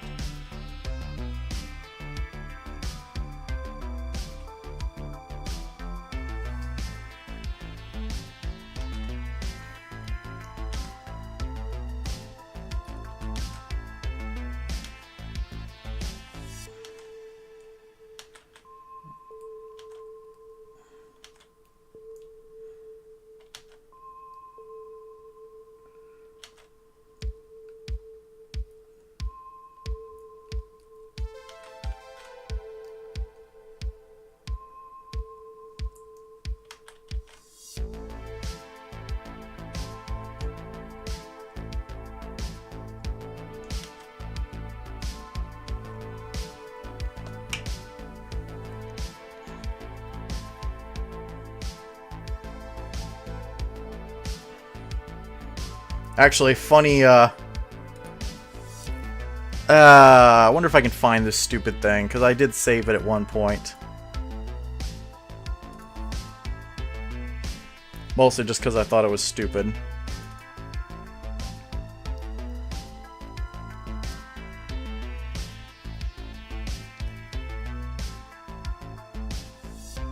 I put a, just because I was messing around, I told the Twitter AI Grok to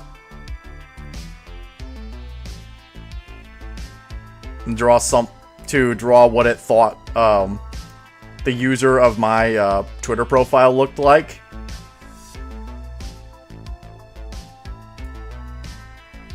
And we ended up with this.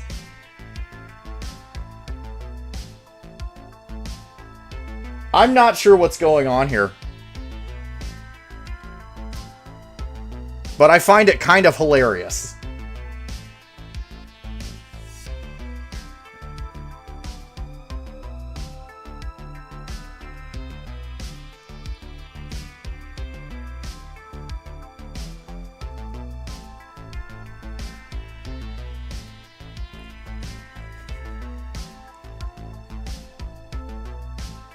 What does it actually look like? What does what actually look like?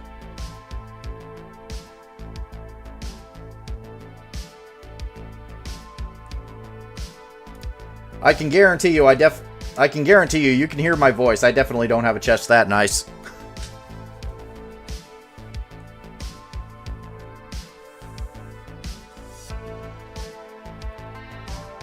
Is that a Rhodian in the background? I thought it looked like an alien. I wasn't sure what the heck was going on there.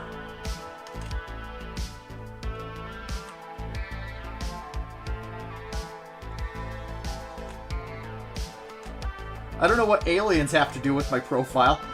It wasn't about the... I wasn't asking it to draw what my Twitter profile looked like. I was asking it to draw what the user of my Twitter profile looked like, based on the tweets that I post.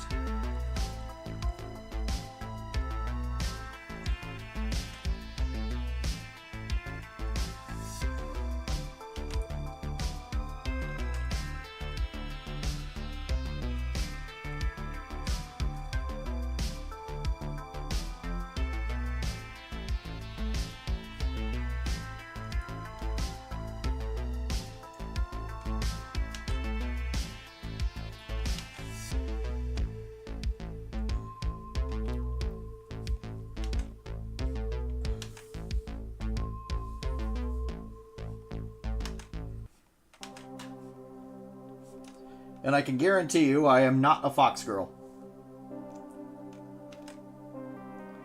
Although, weirdly enough, I have had people who are new to my profile mistake me for a girl. I don't know how that happens. I don't know what it is specifically about my profile that causes that problem. I blame Princess, quite frankly.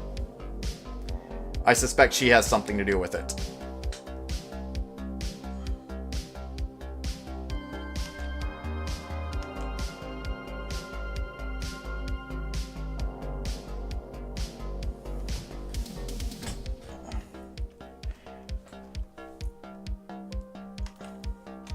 Well, I mean, the only reason I'm not even saying that as a joke, because I do have another friend who has mistaken Princess as a sort of Sona before.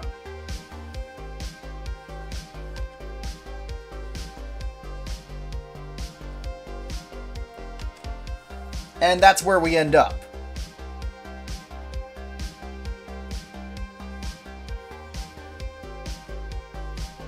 And I'm definitely not helping anything at all with V. Given how much she resembles the closest thing I have to a Sona.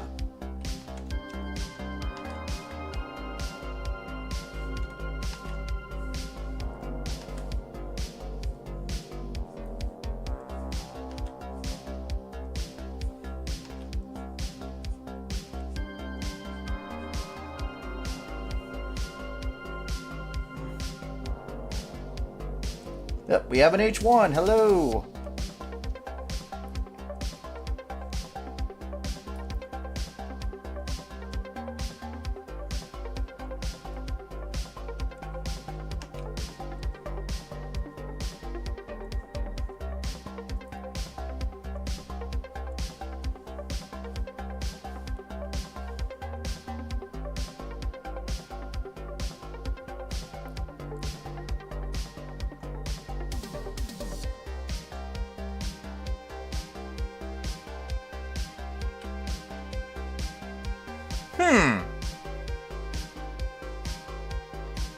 Okay, now I'm curious. Who would that be? Because, I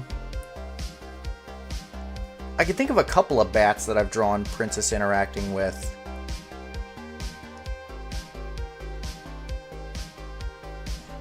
One of whom was not a bat when the interaction started.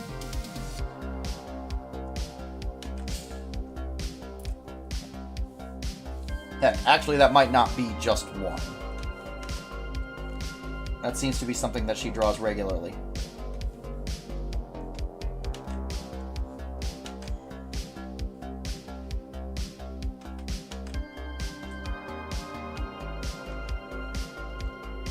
She do be a menace like that.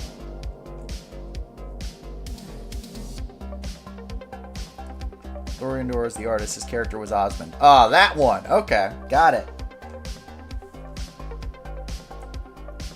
H1, we gotta fix that. We gotta get you on that. We gotta get you on the bat train. Because bats are cool like that.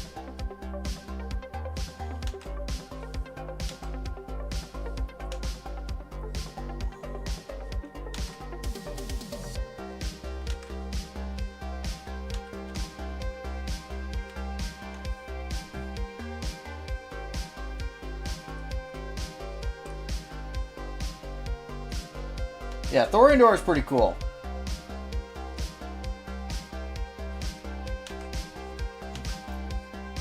He's one of the kind of more prominent people on my server right now. He's settled in really nicely.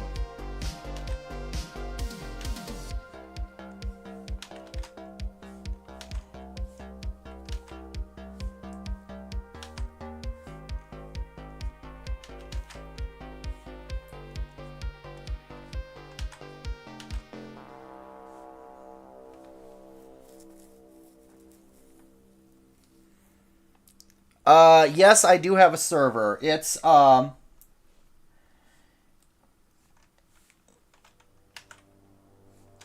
have a couple of links to my website in the,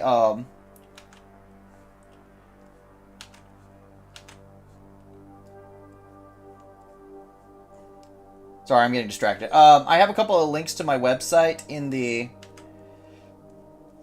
About Me section.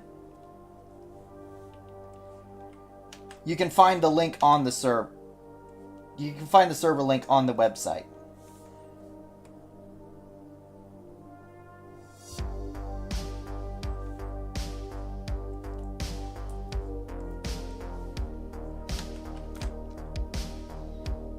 The Patreon will also give you an invite to it if you sign up. But it's not necessary to get in there.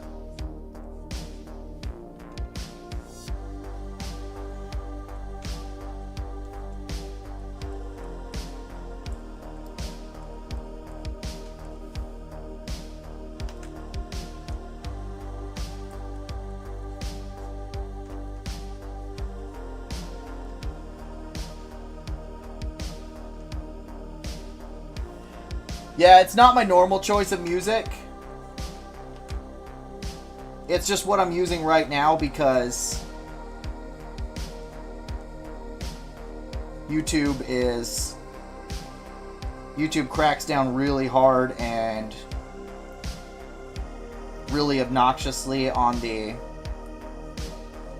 stuff that I would normally play, and so I just decided not to take chances.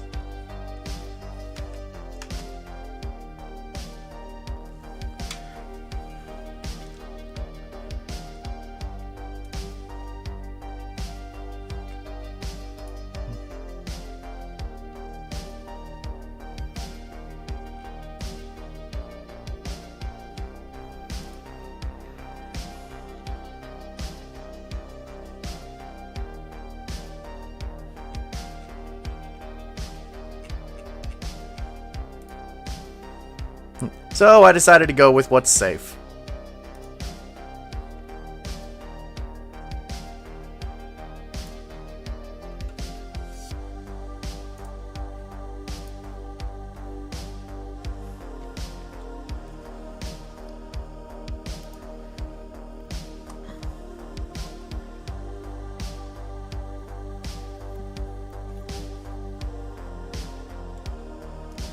At least for the time being.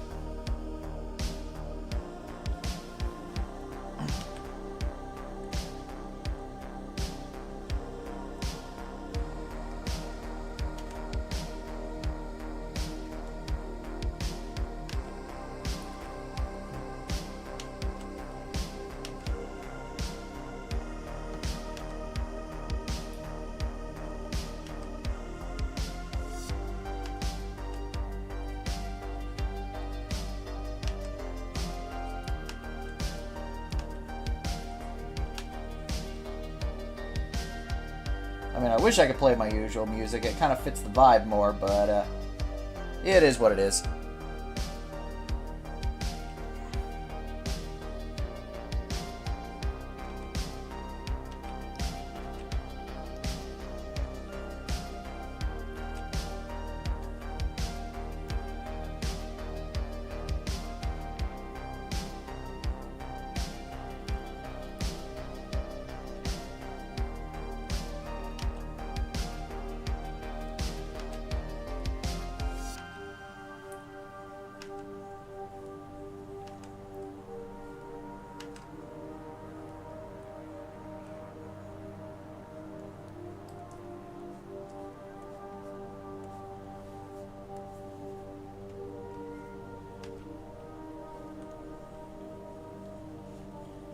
Well, I can't really deal with it right now, so I'll just say here, welcome to the Fox Den.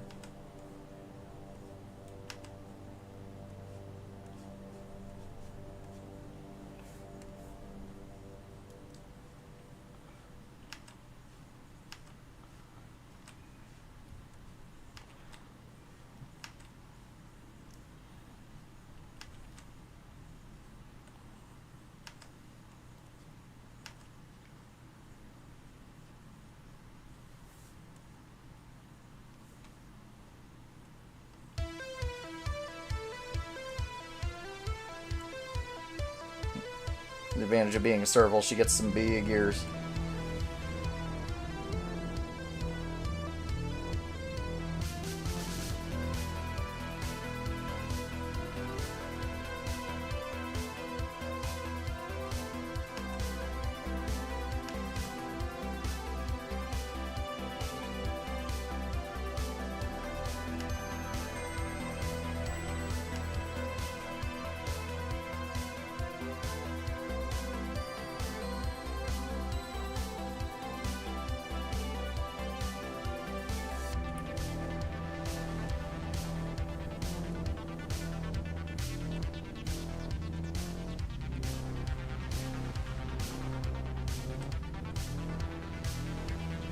Am I gonna have to do what I did with V and do it to Merida now? Because I don't think either one of us are prepared to deal with that.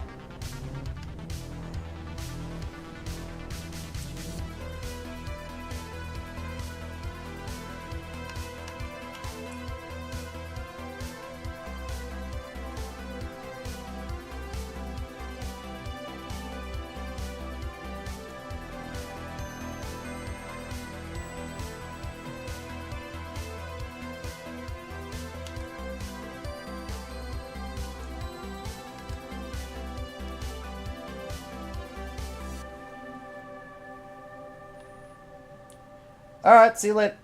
See you later, Cam. Thanks for tuning in.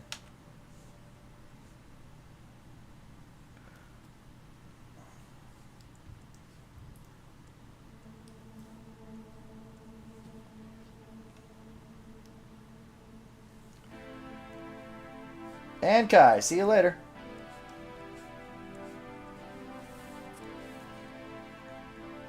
Hey, once again, thanks for tuning in.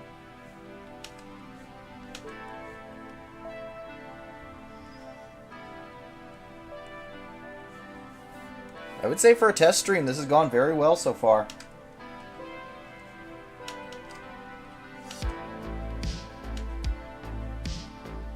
I haven't seen any major problems other than Robin's stuff not working. Have you?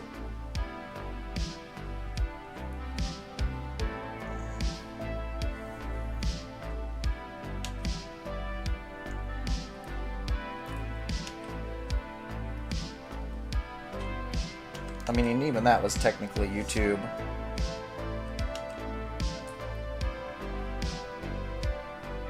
Working as intended, just in an annoying way.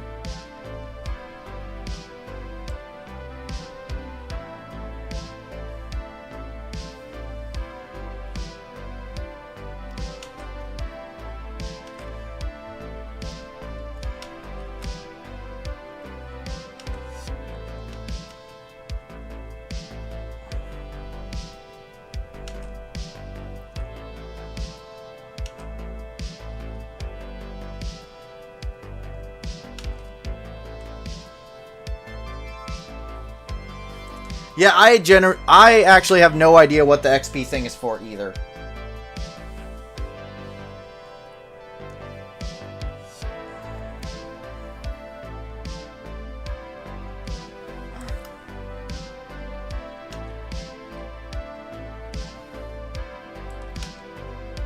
I mean, if nothing else, it might be good for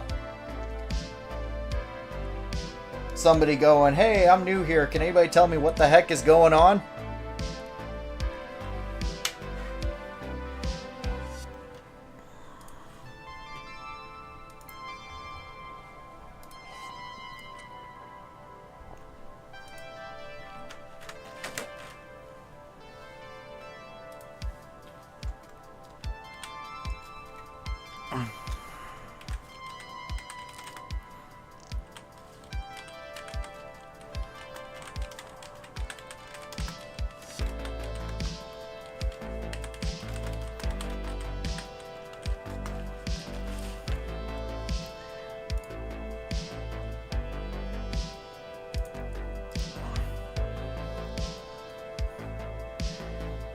I have a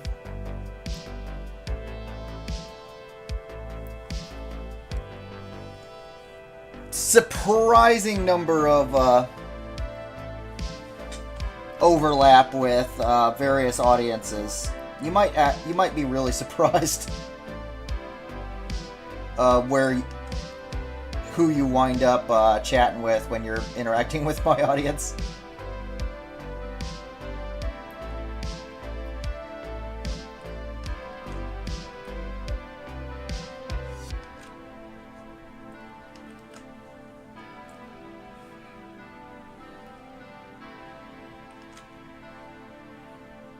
It brings a lot of interesting people together. And I'm not even doing it on purpose. This is just what happens.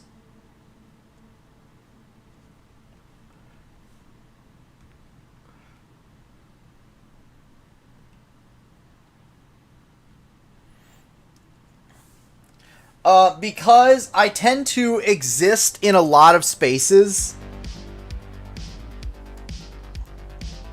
And, that was an accident.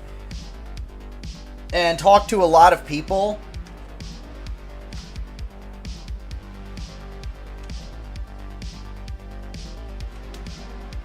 While also not necessarily, I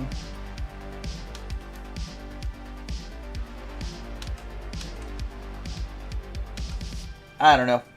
But that results in me picking up audiences from a lot of different spaces. And developing connections in those spaces.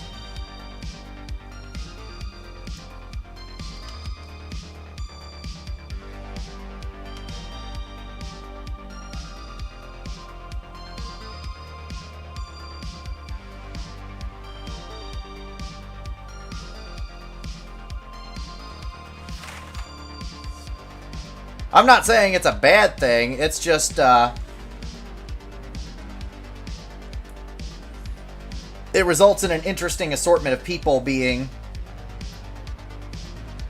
in my audience and in my server.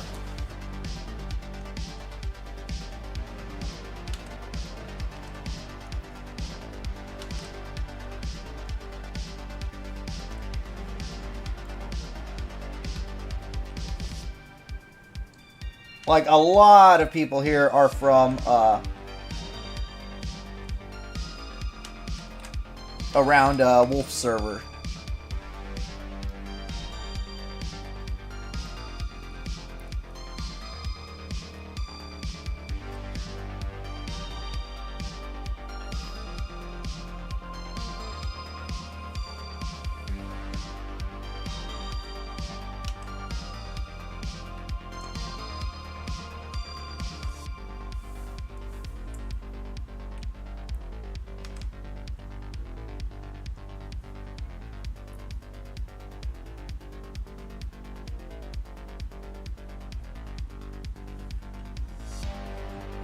Okay, that's something I could definitely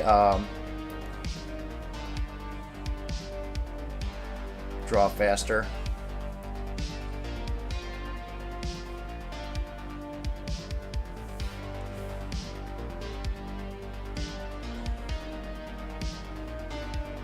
Yeah, no, Wolf and I have a lot of overlap, although I'm not sure how much longer that's going to last.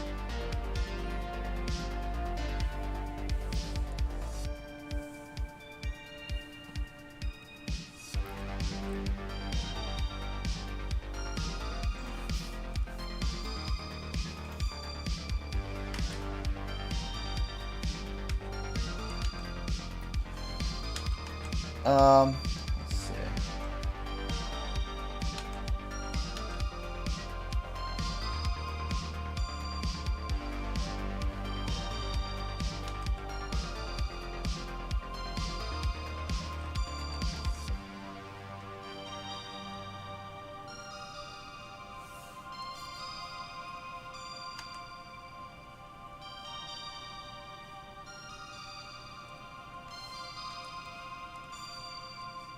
Shoot, at the rate I'm going here, I'm not going to get through this whole thing in one stream, which is kind of annoying, but I can live with it. I completely forgot about her backpack straps.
Pretty good so far. Just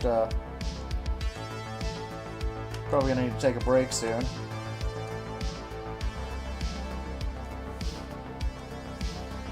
Gotta stretch, use the bathroom, and get more coffee.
All right.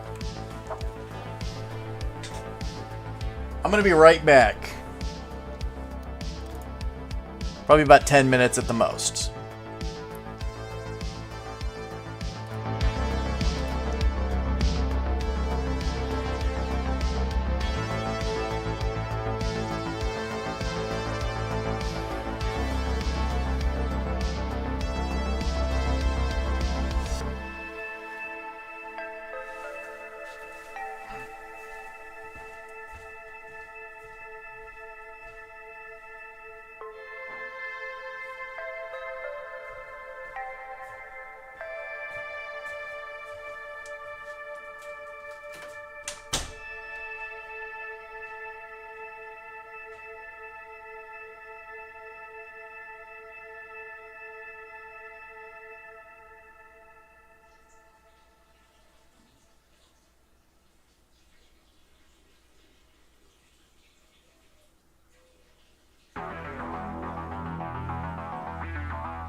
I keep accidentally switching it to the desktop.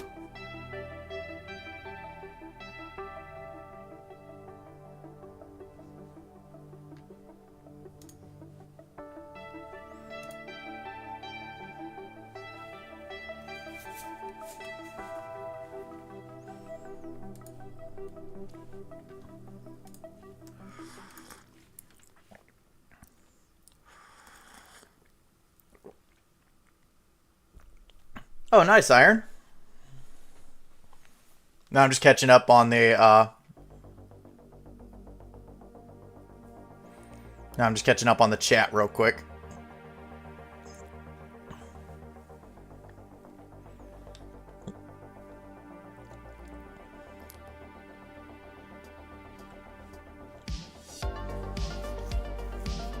Oh, shoot. I didn't realize the...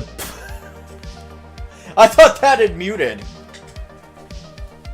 Shoot, I'm sorry about that.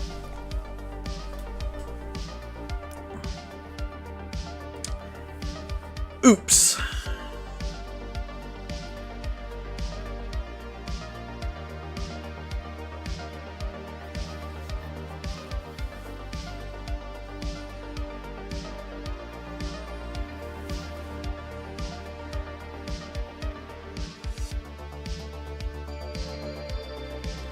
Alright, well, I need to remember that's... I thought that screen automatically muted the, microphone, but apparently it does not.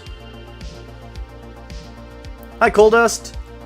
What's easier to stream on, Twitch or YouTube, or am I just used to Twitch?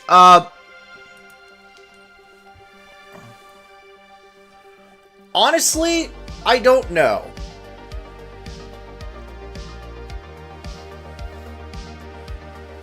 I don't know that either one is easier.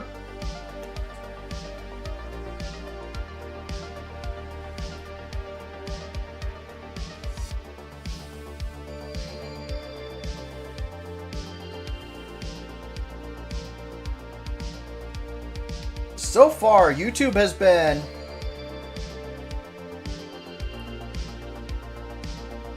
pretty fine, except for one thing, that being I have to use different music, because if I use my regular music, then it's gonna throw all kinds of copyright fun at me.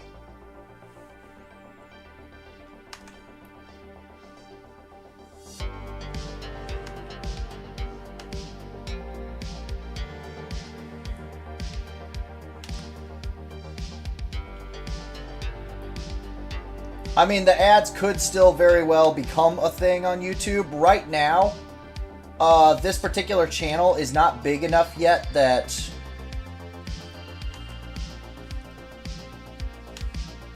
it can be monetized.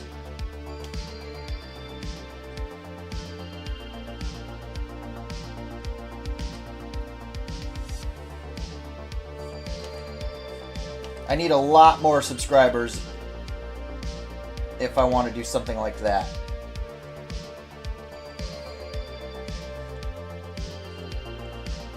So, for the moment, I think it just remains ad-free. Why don't I just use all three with something like Restream Bot? Because I looked into that. I have to pay for Restream. If I get to a point where the streams are paying for themselves, then I would consider it. But right now, they are not. Of course, that was also partially because I was trying to use Picardo, and I was assured that Picardo pays for itself. It's not doing that for me.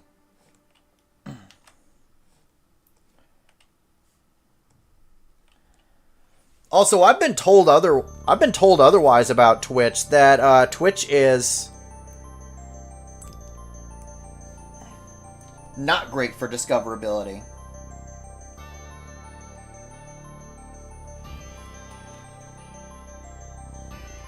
The thing I usually get told about Twitch is, bring an audience with you.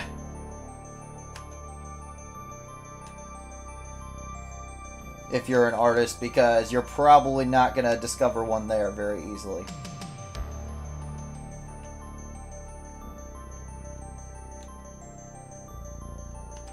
I did have my emojis on Picardo. As soon as I can figure out how to put them on here, I'll put them on here too.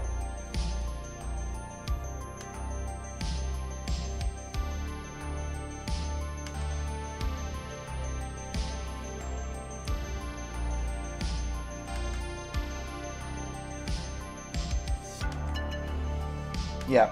So far the YouTube experience is I'm bringing people in from my normal streaming places, so I don't know about discoverability.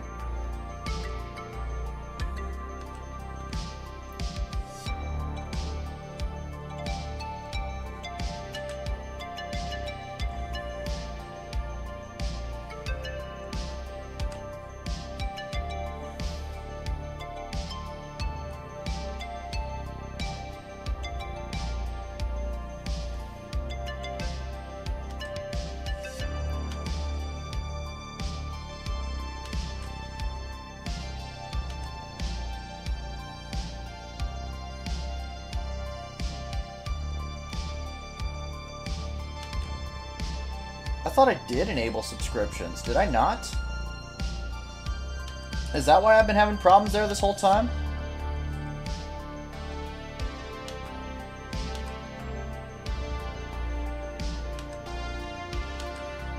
Yeah, I don't have time to check it right now. Alright, see you later, Iron. I have them turned off? Has that actually been the problem this whole time?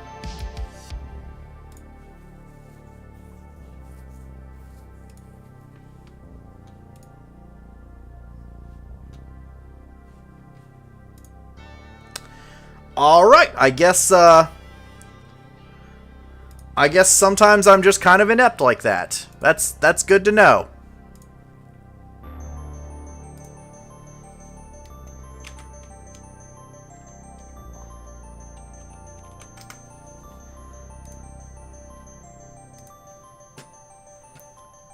Alright, see you later, Cole. That is really weird. I don't know. Maybe Picardo just doesn't like me very much. I'll look into it after I finish with this stream.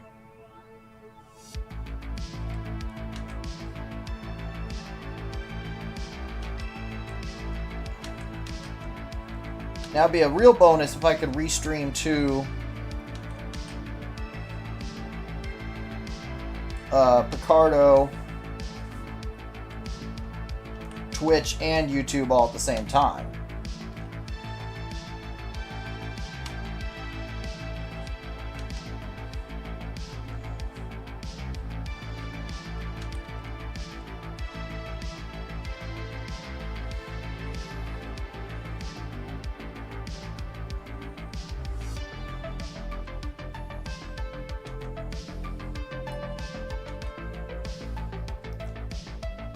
As far as I'm aware, YouTube and Twitch both do not like that very much.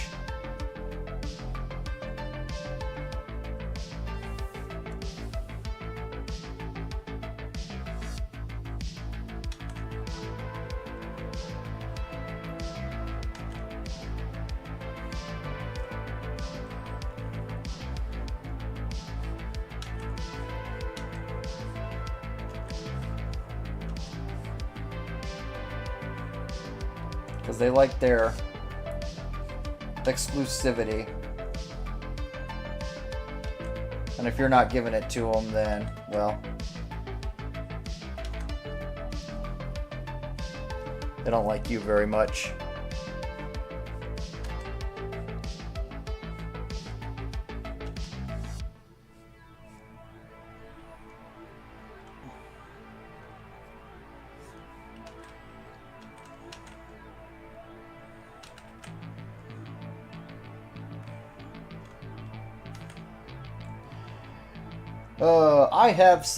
I have said before that Twitch is very, very inconsistent when it comes to their rules.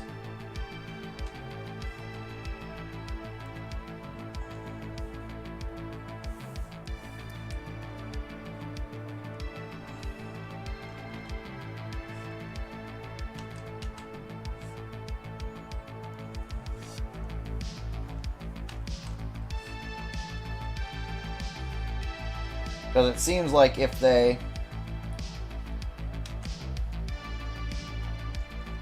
really don't like you, they'll find every reason they can to just crack down on you.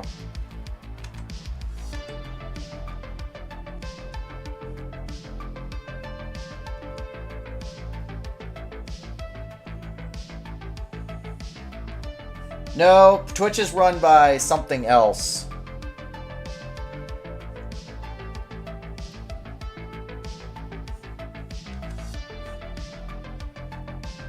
If it were run by Puritans, then they would enforce the rules across the board. But they don't. If you're not one of their favored few, then you really can't get away with anything. Meanwhile, you have people like Hassan who have done all kinds of really crappy things. And Twitch won't do anything more than just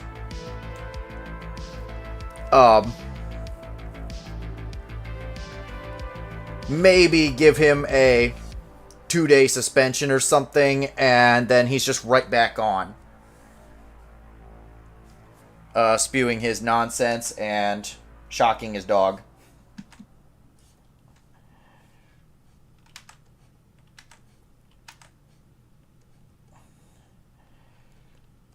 All because he's, somehow the guy got, the position of Twitch's poster boy.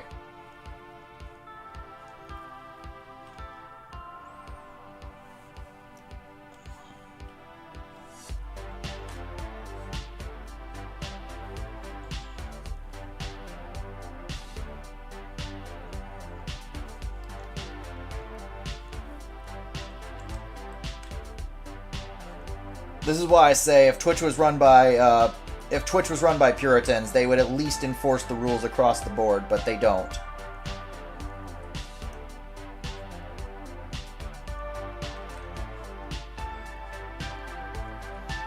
If they really, really like you and they want to keep you around, then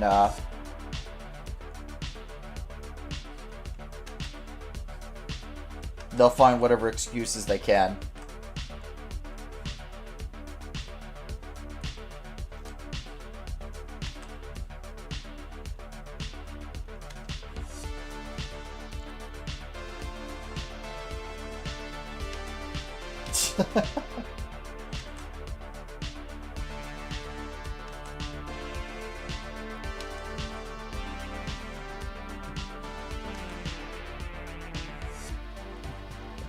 Is that something that you've run into before there?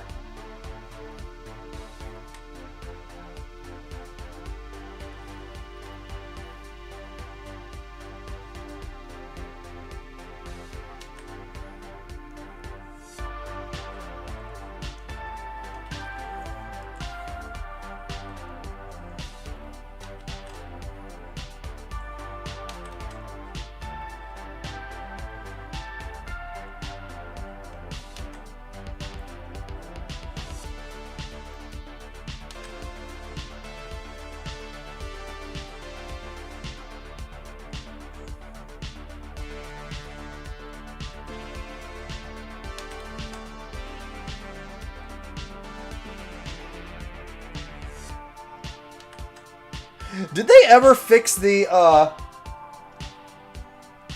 See, now I really hope you're not getting me in trouble with YouTube, meanwhile. But did Twitch ever finally crack down on the problem that they were having with hot tub streamers? Because I know that was a thing that, a lot of people were complaining about for a long time. That gamers just... There were a lot of things that gamers just could not get away with, and meanwhile... you had, like... girls in bikinis just lounging around in a hot tub.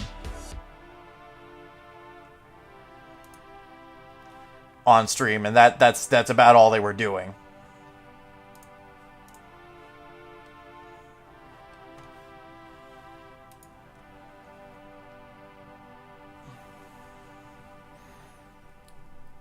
basically just getting about... As they had several things that were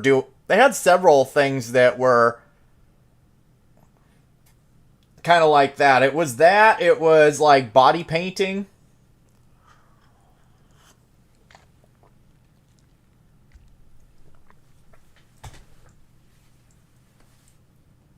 Which was basically just them being practically naked and the only coverage being the paint that they were putting on their bodies. And Twitch is like, yeah, no, this is fine.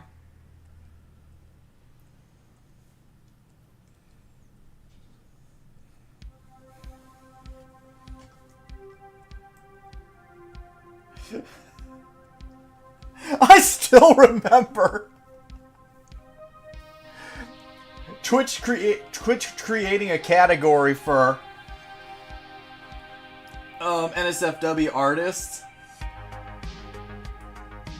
and just going, okay, we're gonna open this up now, and me immediately thinking, that's bait. That's going to be a problem. Not that I would have taken advantage of that category anyway, but like, I could immediately see where that was going. And sure enough, after a day, Twitch basically takes that category down and then punishes almost everybody who was using it.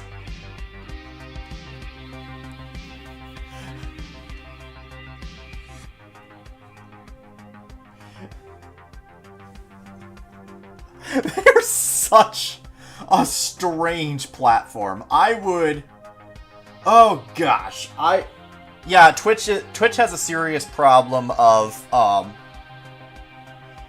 people coming into a stream and spamming like scam links.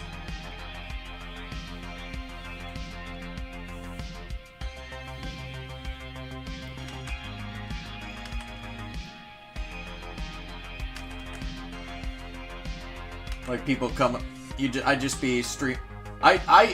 did get a lot of that.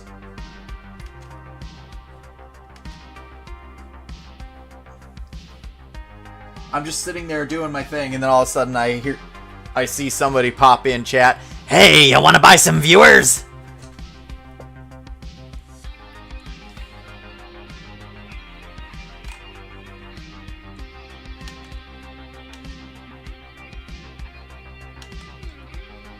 And either my mods or I would have to go, you don't want to sell him viewers. I don't want to sell him viewers. You want to go home and rethink your life. I want to go home and rethink my life.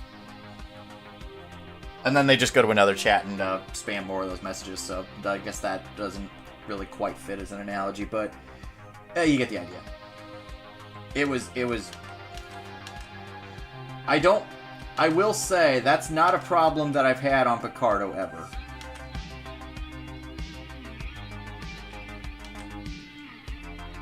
I think I did have somebody... I think the worst problem I've had on Picardo was having somebody come in with like a really not safe for work profile picture, and I didn't even notice that. My viewers had to tell me that.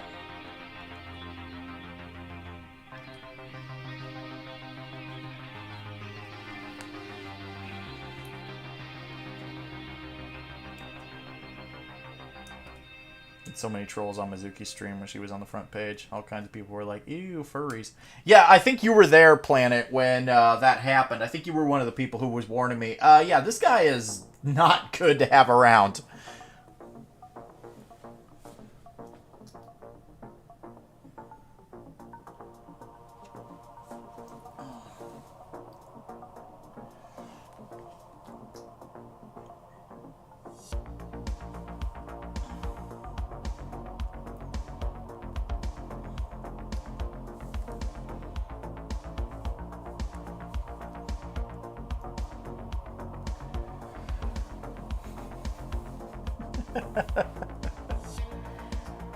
Yeah.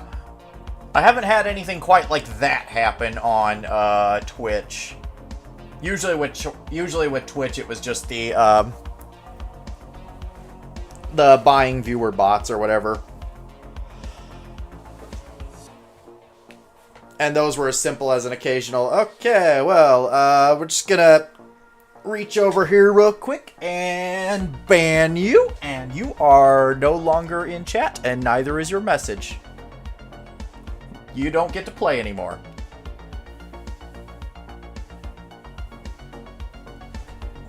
You're gonna do this, you can take your bot and go home.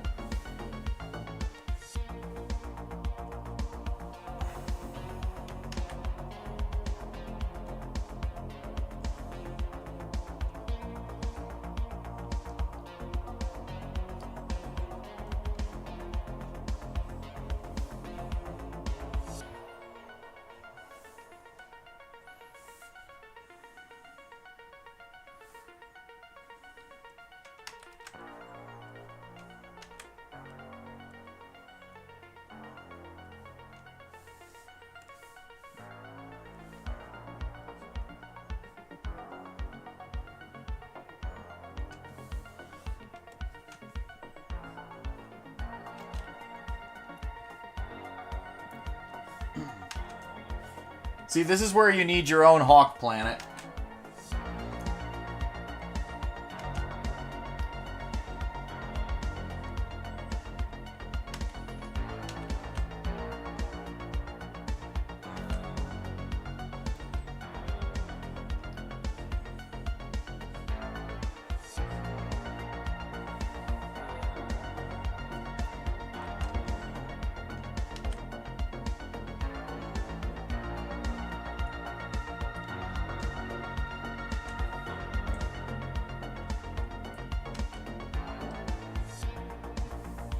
That's pretty much the main reason she exists.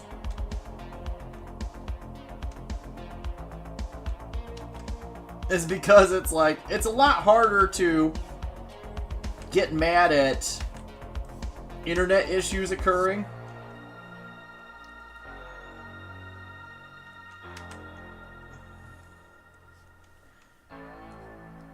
When the first thing I picture is this goofy little fox in my router who's trying her best to get things back under control. Or just getting up to shenanigans, one of the two.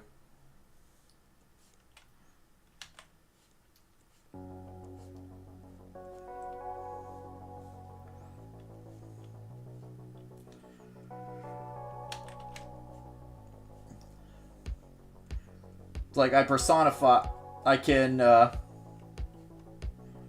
anthropomorphize the problem, and suddenly it's not rage-inducing anymore, it's just funny.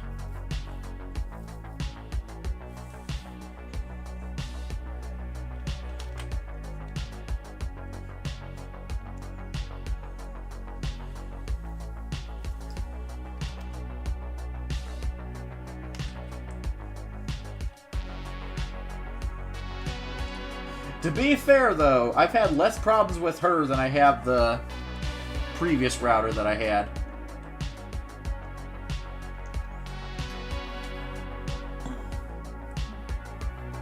Actually, the funniest thing I've had with her is I had my roommate acknowledge her.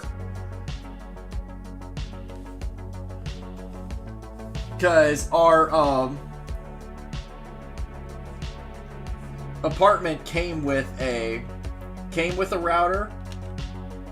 That router started goofing up, and there were certain internet things that we couldn't both do at the same time.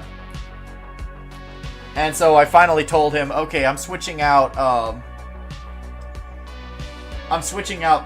router they supplied for Hawk. And we've had a lot less issues ever since. The last time we had an issue, it was because I had to reset the router.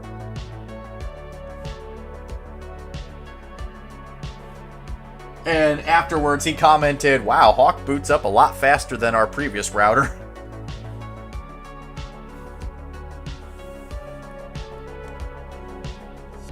He didn't say this router, he specifically said Hawk, and I just thought that was really funny.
I mean, he's not wrong, because that is something that Hawk will do.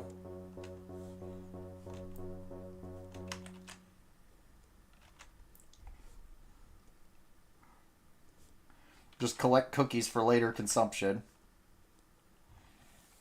And gum up the router as a result.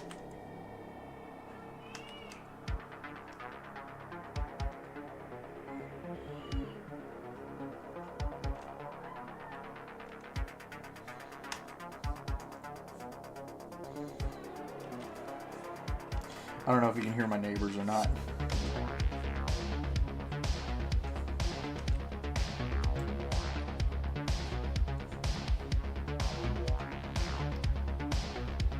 They're all excited about something, I know not what.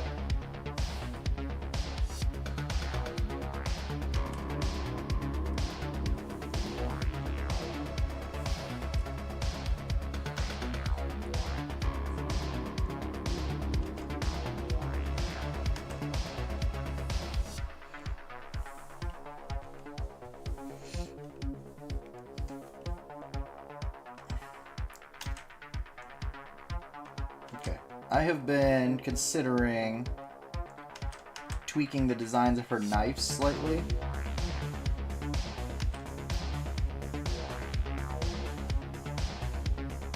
Mostly because of a very specific situation. That being, the current design would not actually fit in her holster.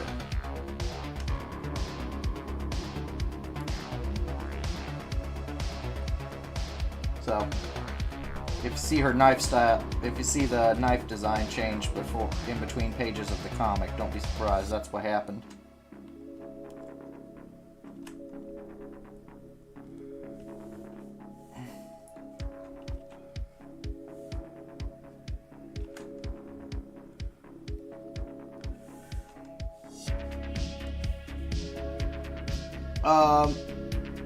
So her current knife design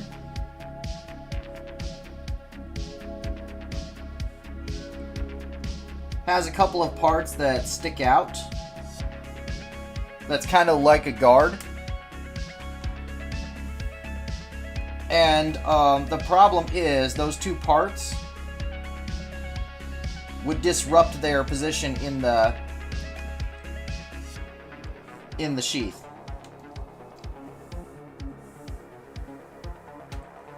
So they actually cannot look like that.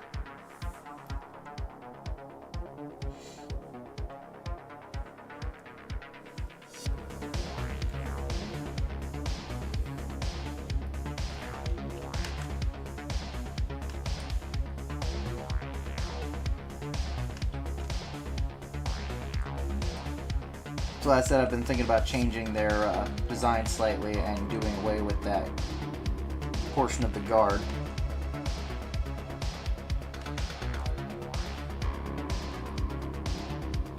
Possibly flattening them out a bit so that they fit better together in the sheath.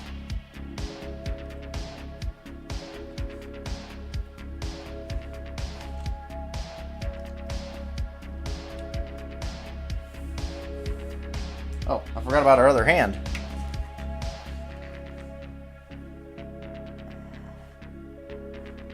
Why is my stream category in people and blogs? How did this happen? I just realized that. I don't know how I didn't realize that until now.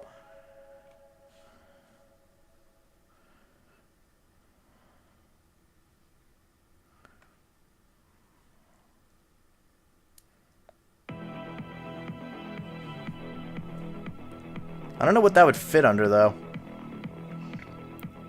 Not film and animation, really.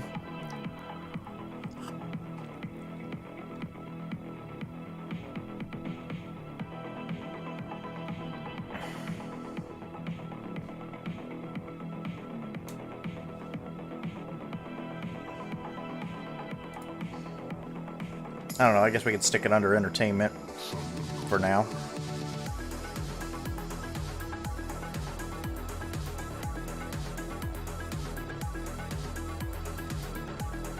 Because there's not really an art section. The closest thing you have to that is animation.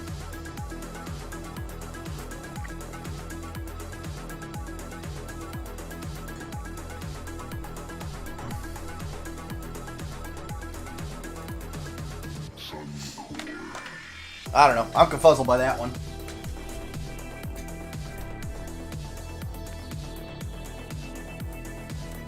Okay, I need to fix this hand.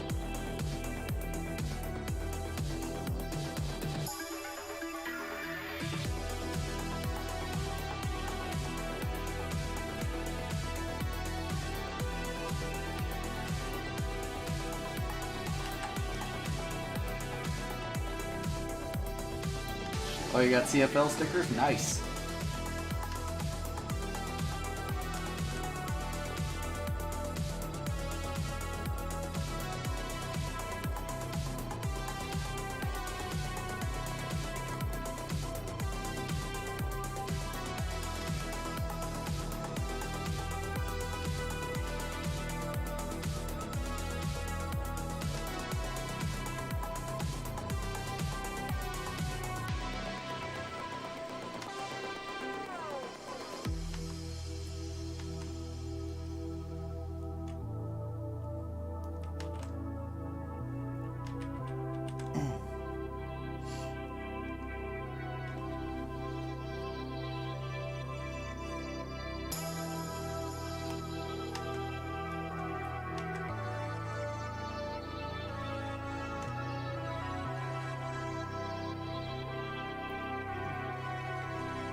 I'd say dinner, but that's only because it's getting close for me.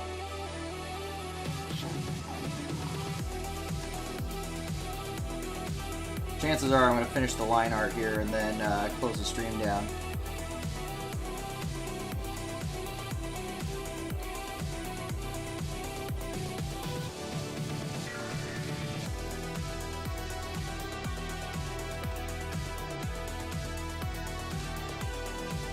I will say, I definitely know now I need to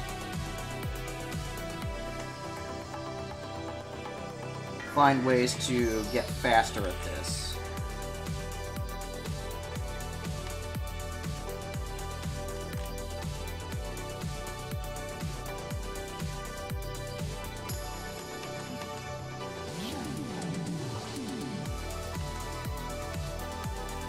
I don't think I'm used to the process enough to... this is not part of a comics page. This is mostly just me doing a test for it, because I'd like to try and draw the next one fully digital.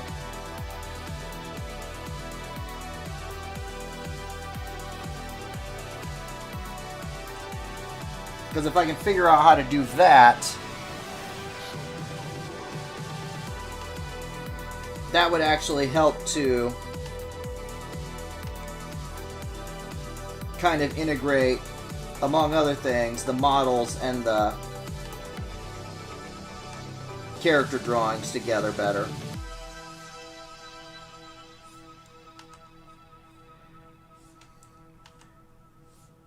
And skip a whole bunch of steps. The knife shouldn't be that big.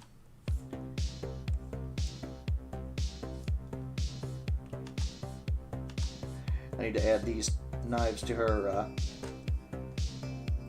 ref sheet.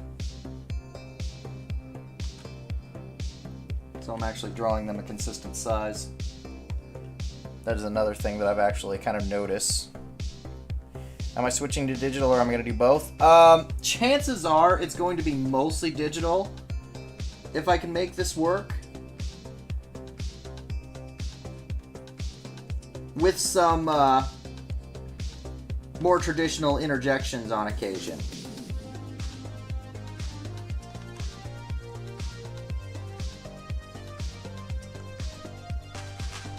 Because the thing about the traditional,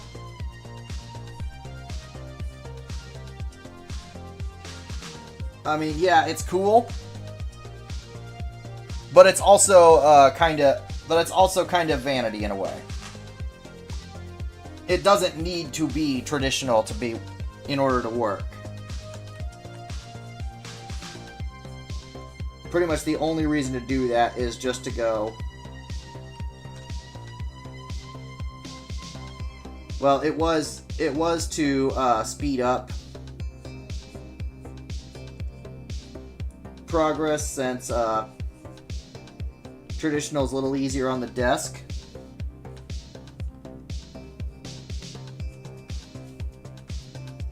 I mean, as you can see, kind of an individual drawing takes a little bit longer with the digital version.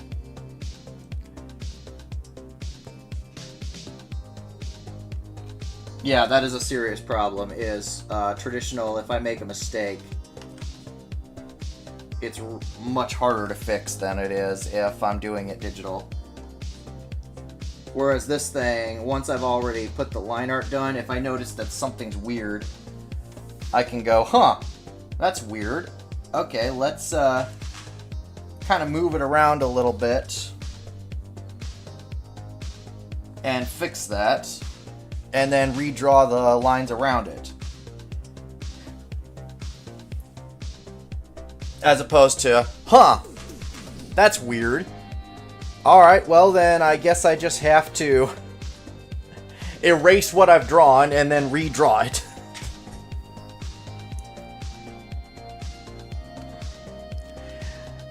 That being said, I'm not moving on fully from doing traditional work because I like it too much.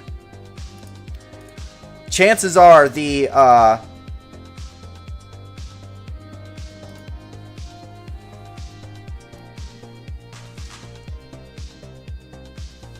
chances are I'll keep doing the top webcomics incentives as traditional art.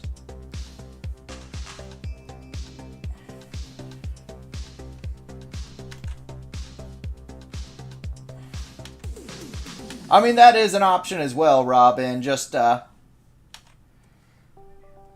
that's weird, and just hope that nobody else notices that it's weird.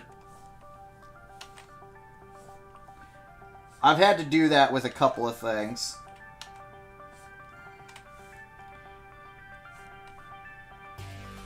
That I wish I hadn't.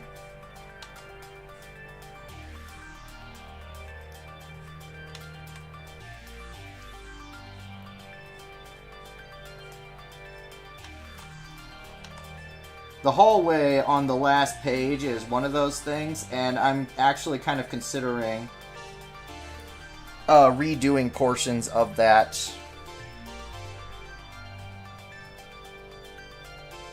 Just that panel, because it doesn't match up with what was previously shown in the hallway. Now I have the model, so I can actually kind of match it up a little better.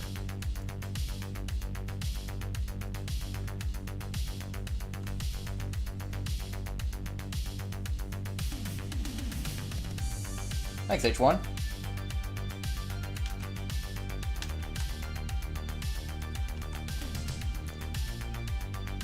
I mean, the nice thing is, some of the, I'm going to redo one page if it was traditional. Oh, simple. I have it on the, it's not all traditional. The line art was traditional. Every other aspect of it was done digitally.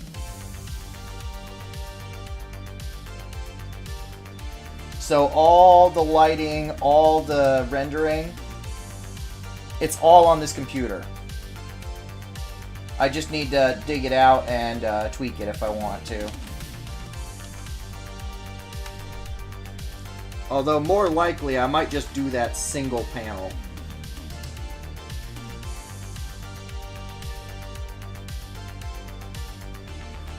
Unless I tossed it, that panel's line art is also a singular piece.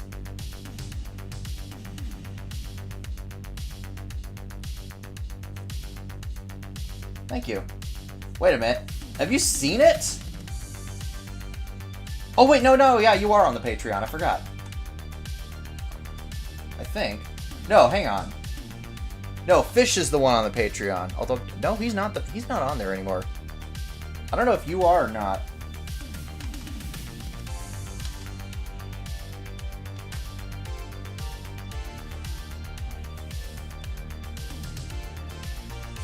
Well, now y'all are just gonna make me blush.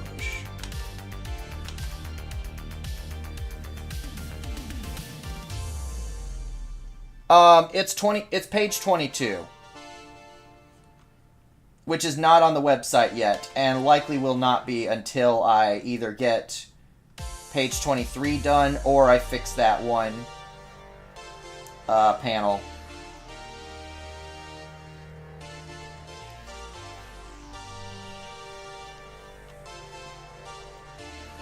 Let's turn off the sketch layers real quick and see what we're dealing with.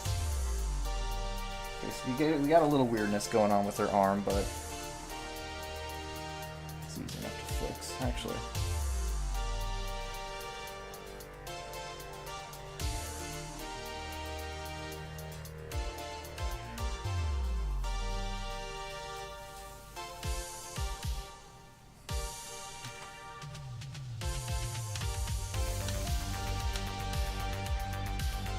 I'm pretty sure I've never heard of industrial strength blushing before.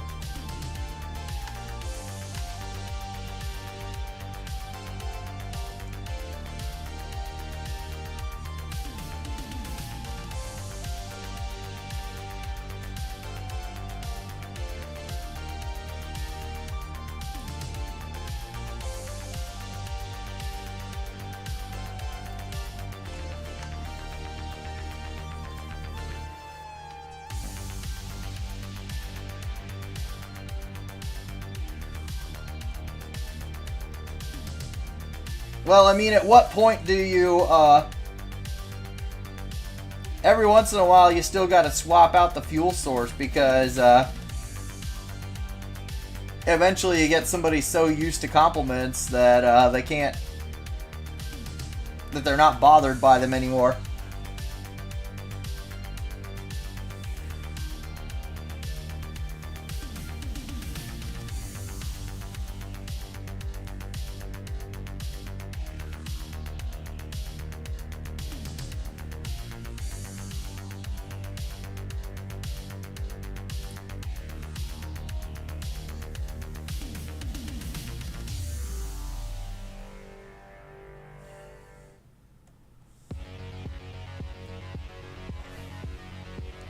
Swap you in, you're never used to compliments. Alright, well. Robin, you know what to do. There are methods. What are you just resorting to more and more extreme compliments over time? Until you just can't affect the person anymore?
Get a society where it's like you gotta be careful how you react to compliments, because if it's if you give too much of a reaction, they send you to the generator.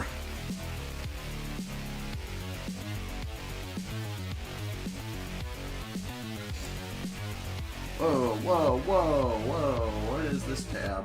That's not what I meant to open. Alright.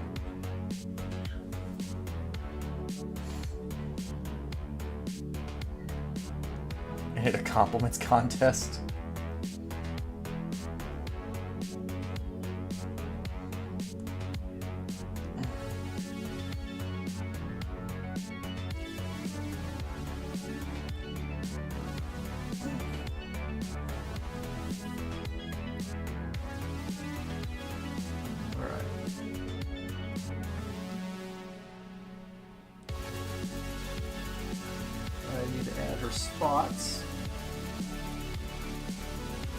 And then I think I'm actually probably done for the day.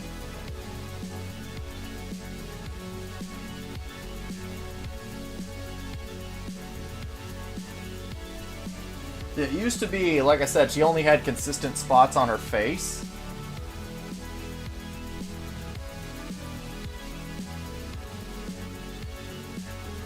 And now I have them all over her body.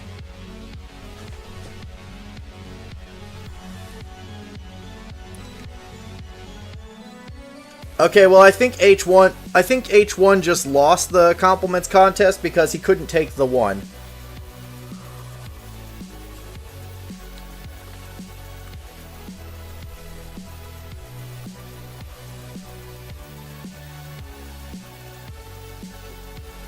Is that how it happens? Is that how it works?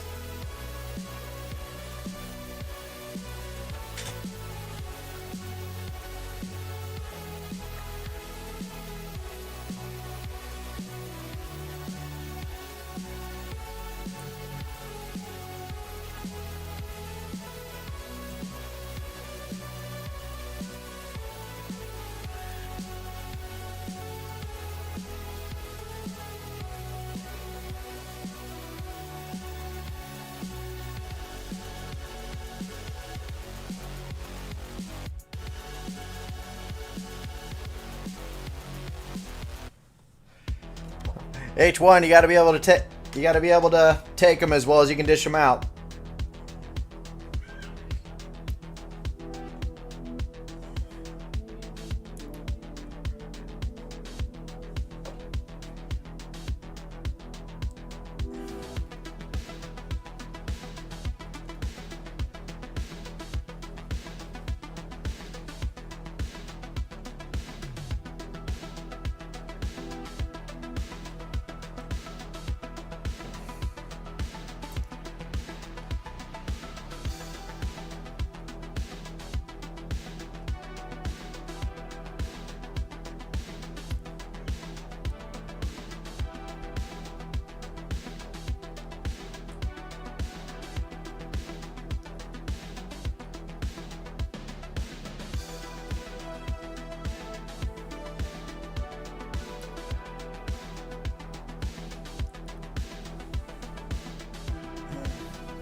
Now we've evolved from compliments to threats. I'm not sure how to feel about this. Oh, YouTube, please don't ban me.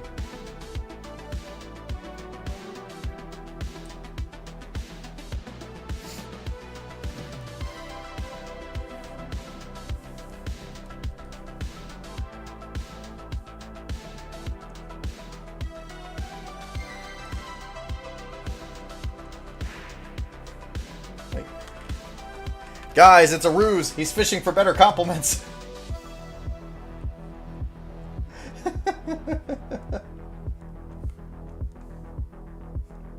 It was a trick all along.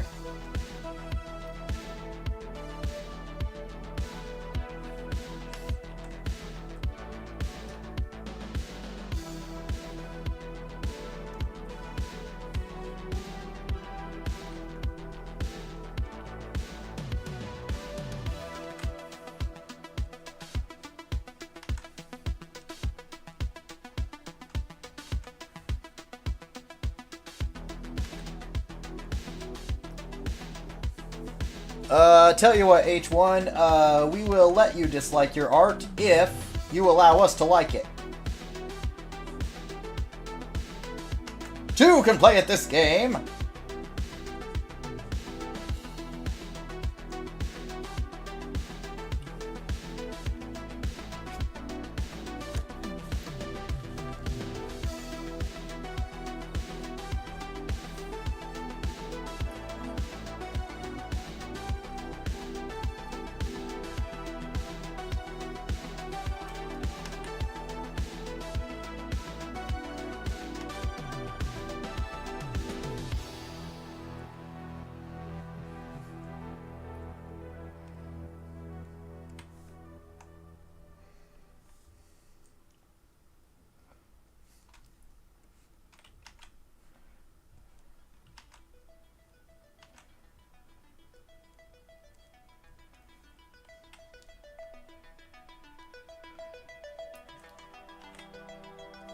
kidding me, H1? Do you know how much people like legs?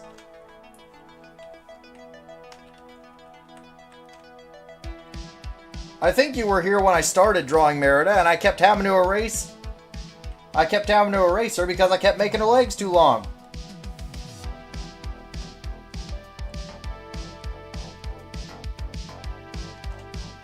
Let people like the legs. Just don't go too much lower, then you start to run into problems.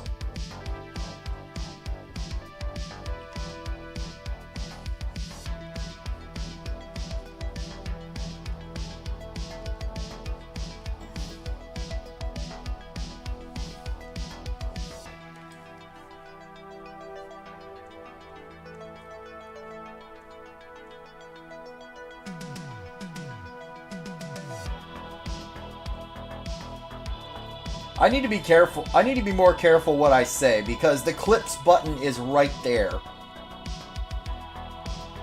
I don't have to worry about that on Picardo, but here I have to worry about that.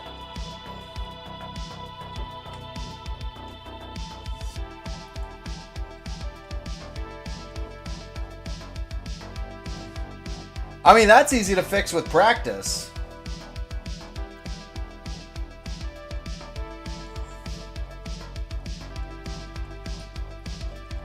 If you're worried about your guys looking if you're worried about your girls looking like guys, you could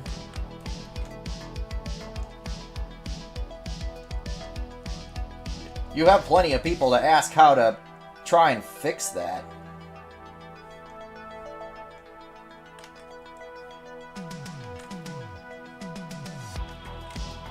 Who could probably tell you why that's the case. Or if it's the case at all.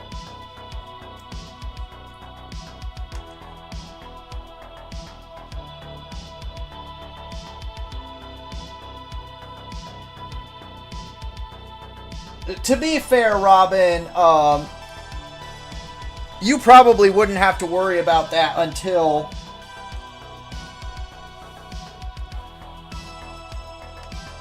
you're starting to draw less simple shapes. Because right now your shapes are very blocky, and so it's hard to get the details out of it as necessary. The details out of it that you're worried about.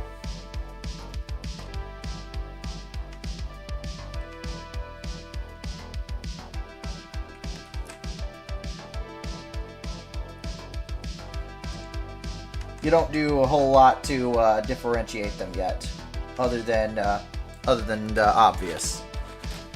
They look buff. I mean, you can draw a buff woman and still have her look like a woman if you're careful about it.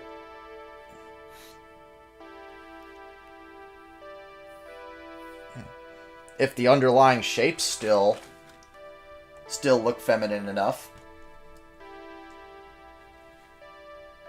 Okay, I wasn't sure about this when I left off earlier, but I think I'm pretty happy with this. I think her hand is still a little odd.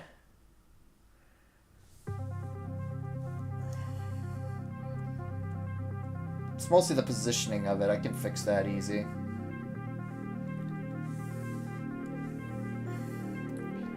The only annoying part about that is how attached it is to everything around it.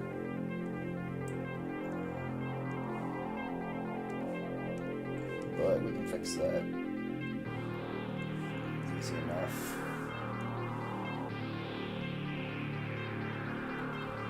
Checking to see how Merida's coming along. Actually, you are here at a good time because if you came back, I was going to open up that gift that you sent me. Because you told me I was only allowed to open it on stream, and I figured I'd add to that, only open it while you're here.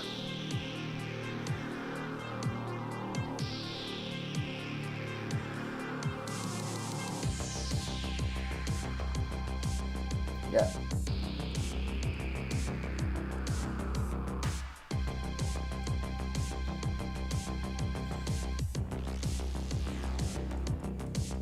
Probably good timing, too, because my roommate just walked in the door. I just heard him.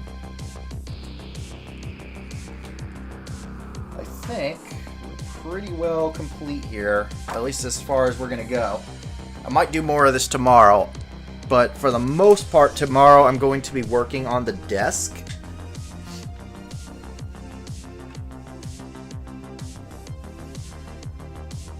Because I have a stream commission that I gotta do. 2 hours worth. You didn't say I had to open them on stream. You said it would be fun for me to open them. Ah, you did, didn't you?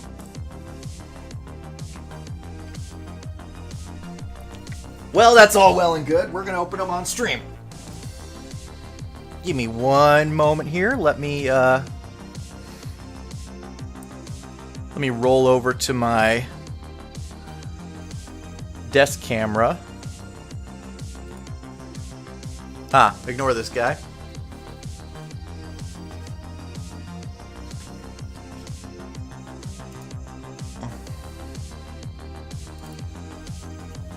Give me just a moment. Give me just a moment. You don't like attaching conditions to GIFs? Well, that's all well and good. We're doing it anyway. Yep. You are looking at my desk. It just looks a little bit different because I didn't set the camera up properly for a desk stream because I didn't think I was going to be on the desk. Give me a moment, actually, and I can figure that out.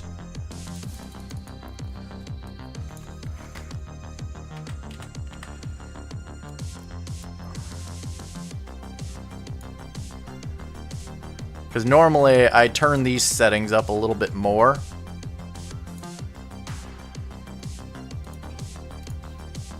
And adjust the focus.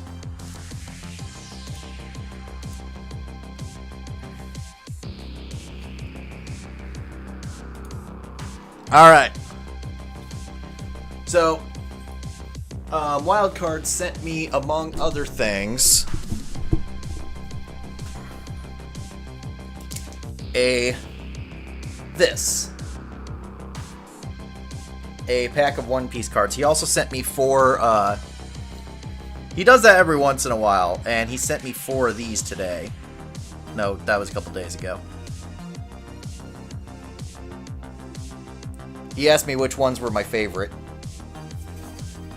But now, we are gonna open this up and see what's inside. And see if it's anything of particular interest. I don't do card openings. So what we're looking at is what we get. Wanda? I don't even know if there is a Wanda card.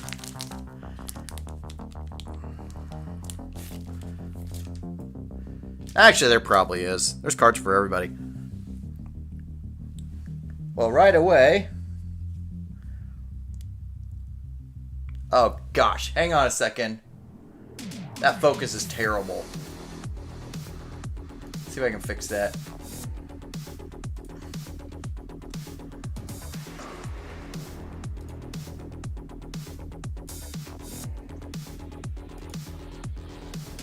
We have a Mihawk.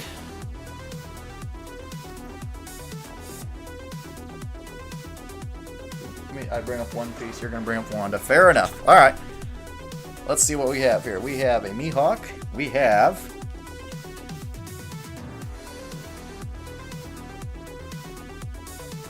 It took me a second to remember who this guy is.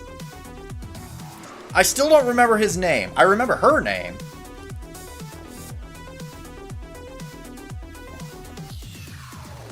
Fisher Tiger or something like that? I don't know.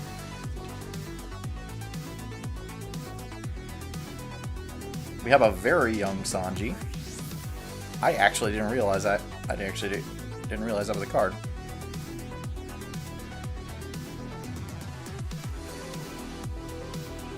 Is Wanda Foxy Woxy? Wanda is some kind of canine.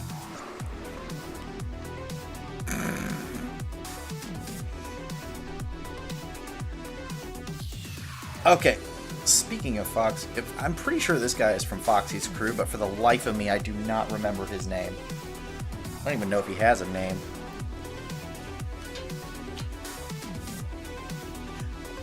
We have a dragon who is doing something other than staring east. And finally, ooh, I have shoot. Now I'm mad because I don't know what. Now I'm mad because I don't know what her name is. I feel like I should know that.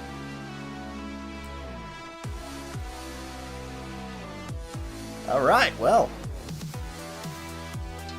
Now we know.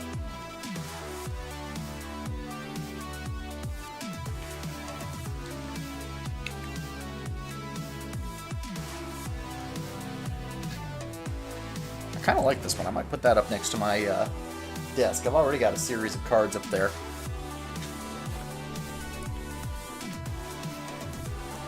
We did not get the coveted $1,000 Boa Hancock card, but we got some pretty cool stuff.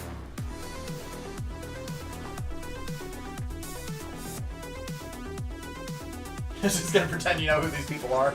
Well, I mean, I love that you know who Wanda is, but you don't know who most of the... To be fair, well, to be fair, like 3 out of 6 of these are fairly prominent characters. 0 of whatever points those are. I mean, I don't know. It's all in Japanese. I can't read any of that. I don't know how the game works.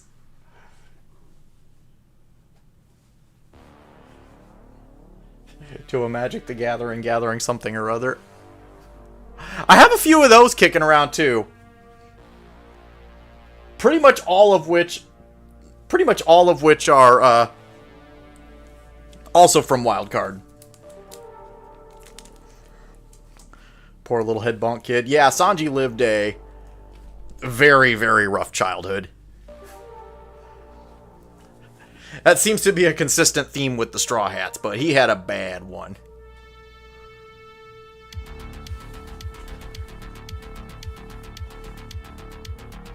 Play the game, you violently throw the cards at random people.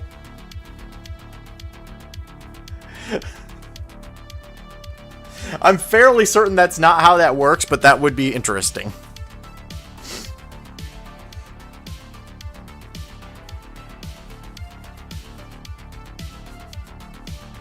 Alright.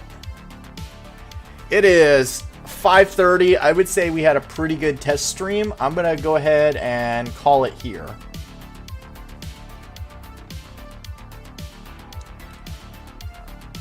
So, thank you everybody for hanging out all this time. Tomorrow, I'm probably going to do the stream here as well. I'll mostly be working on my desk. And it'll likely be an earlier stream as well, because we have a D&D session later in the day.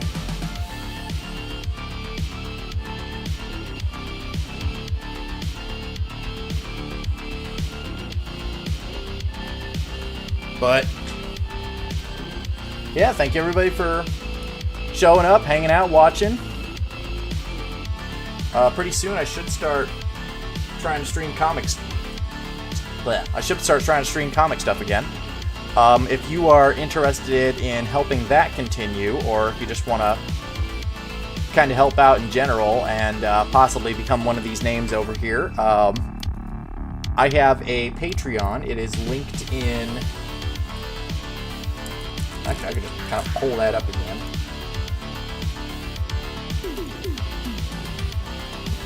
It is linked in chat.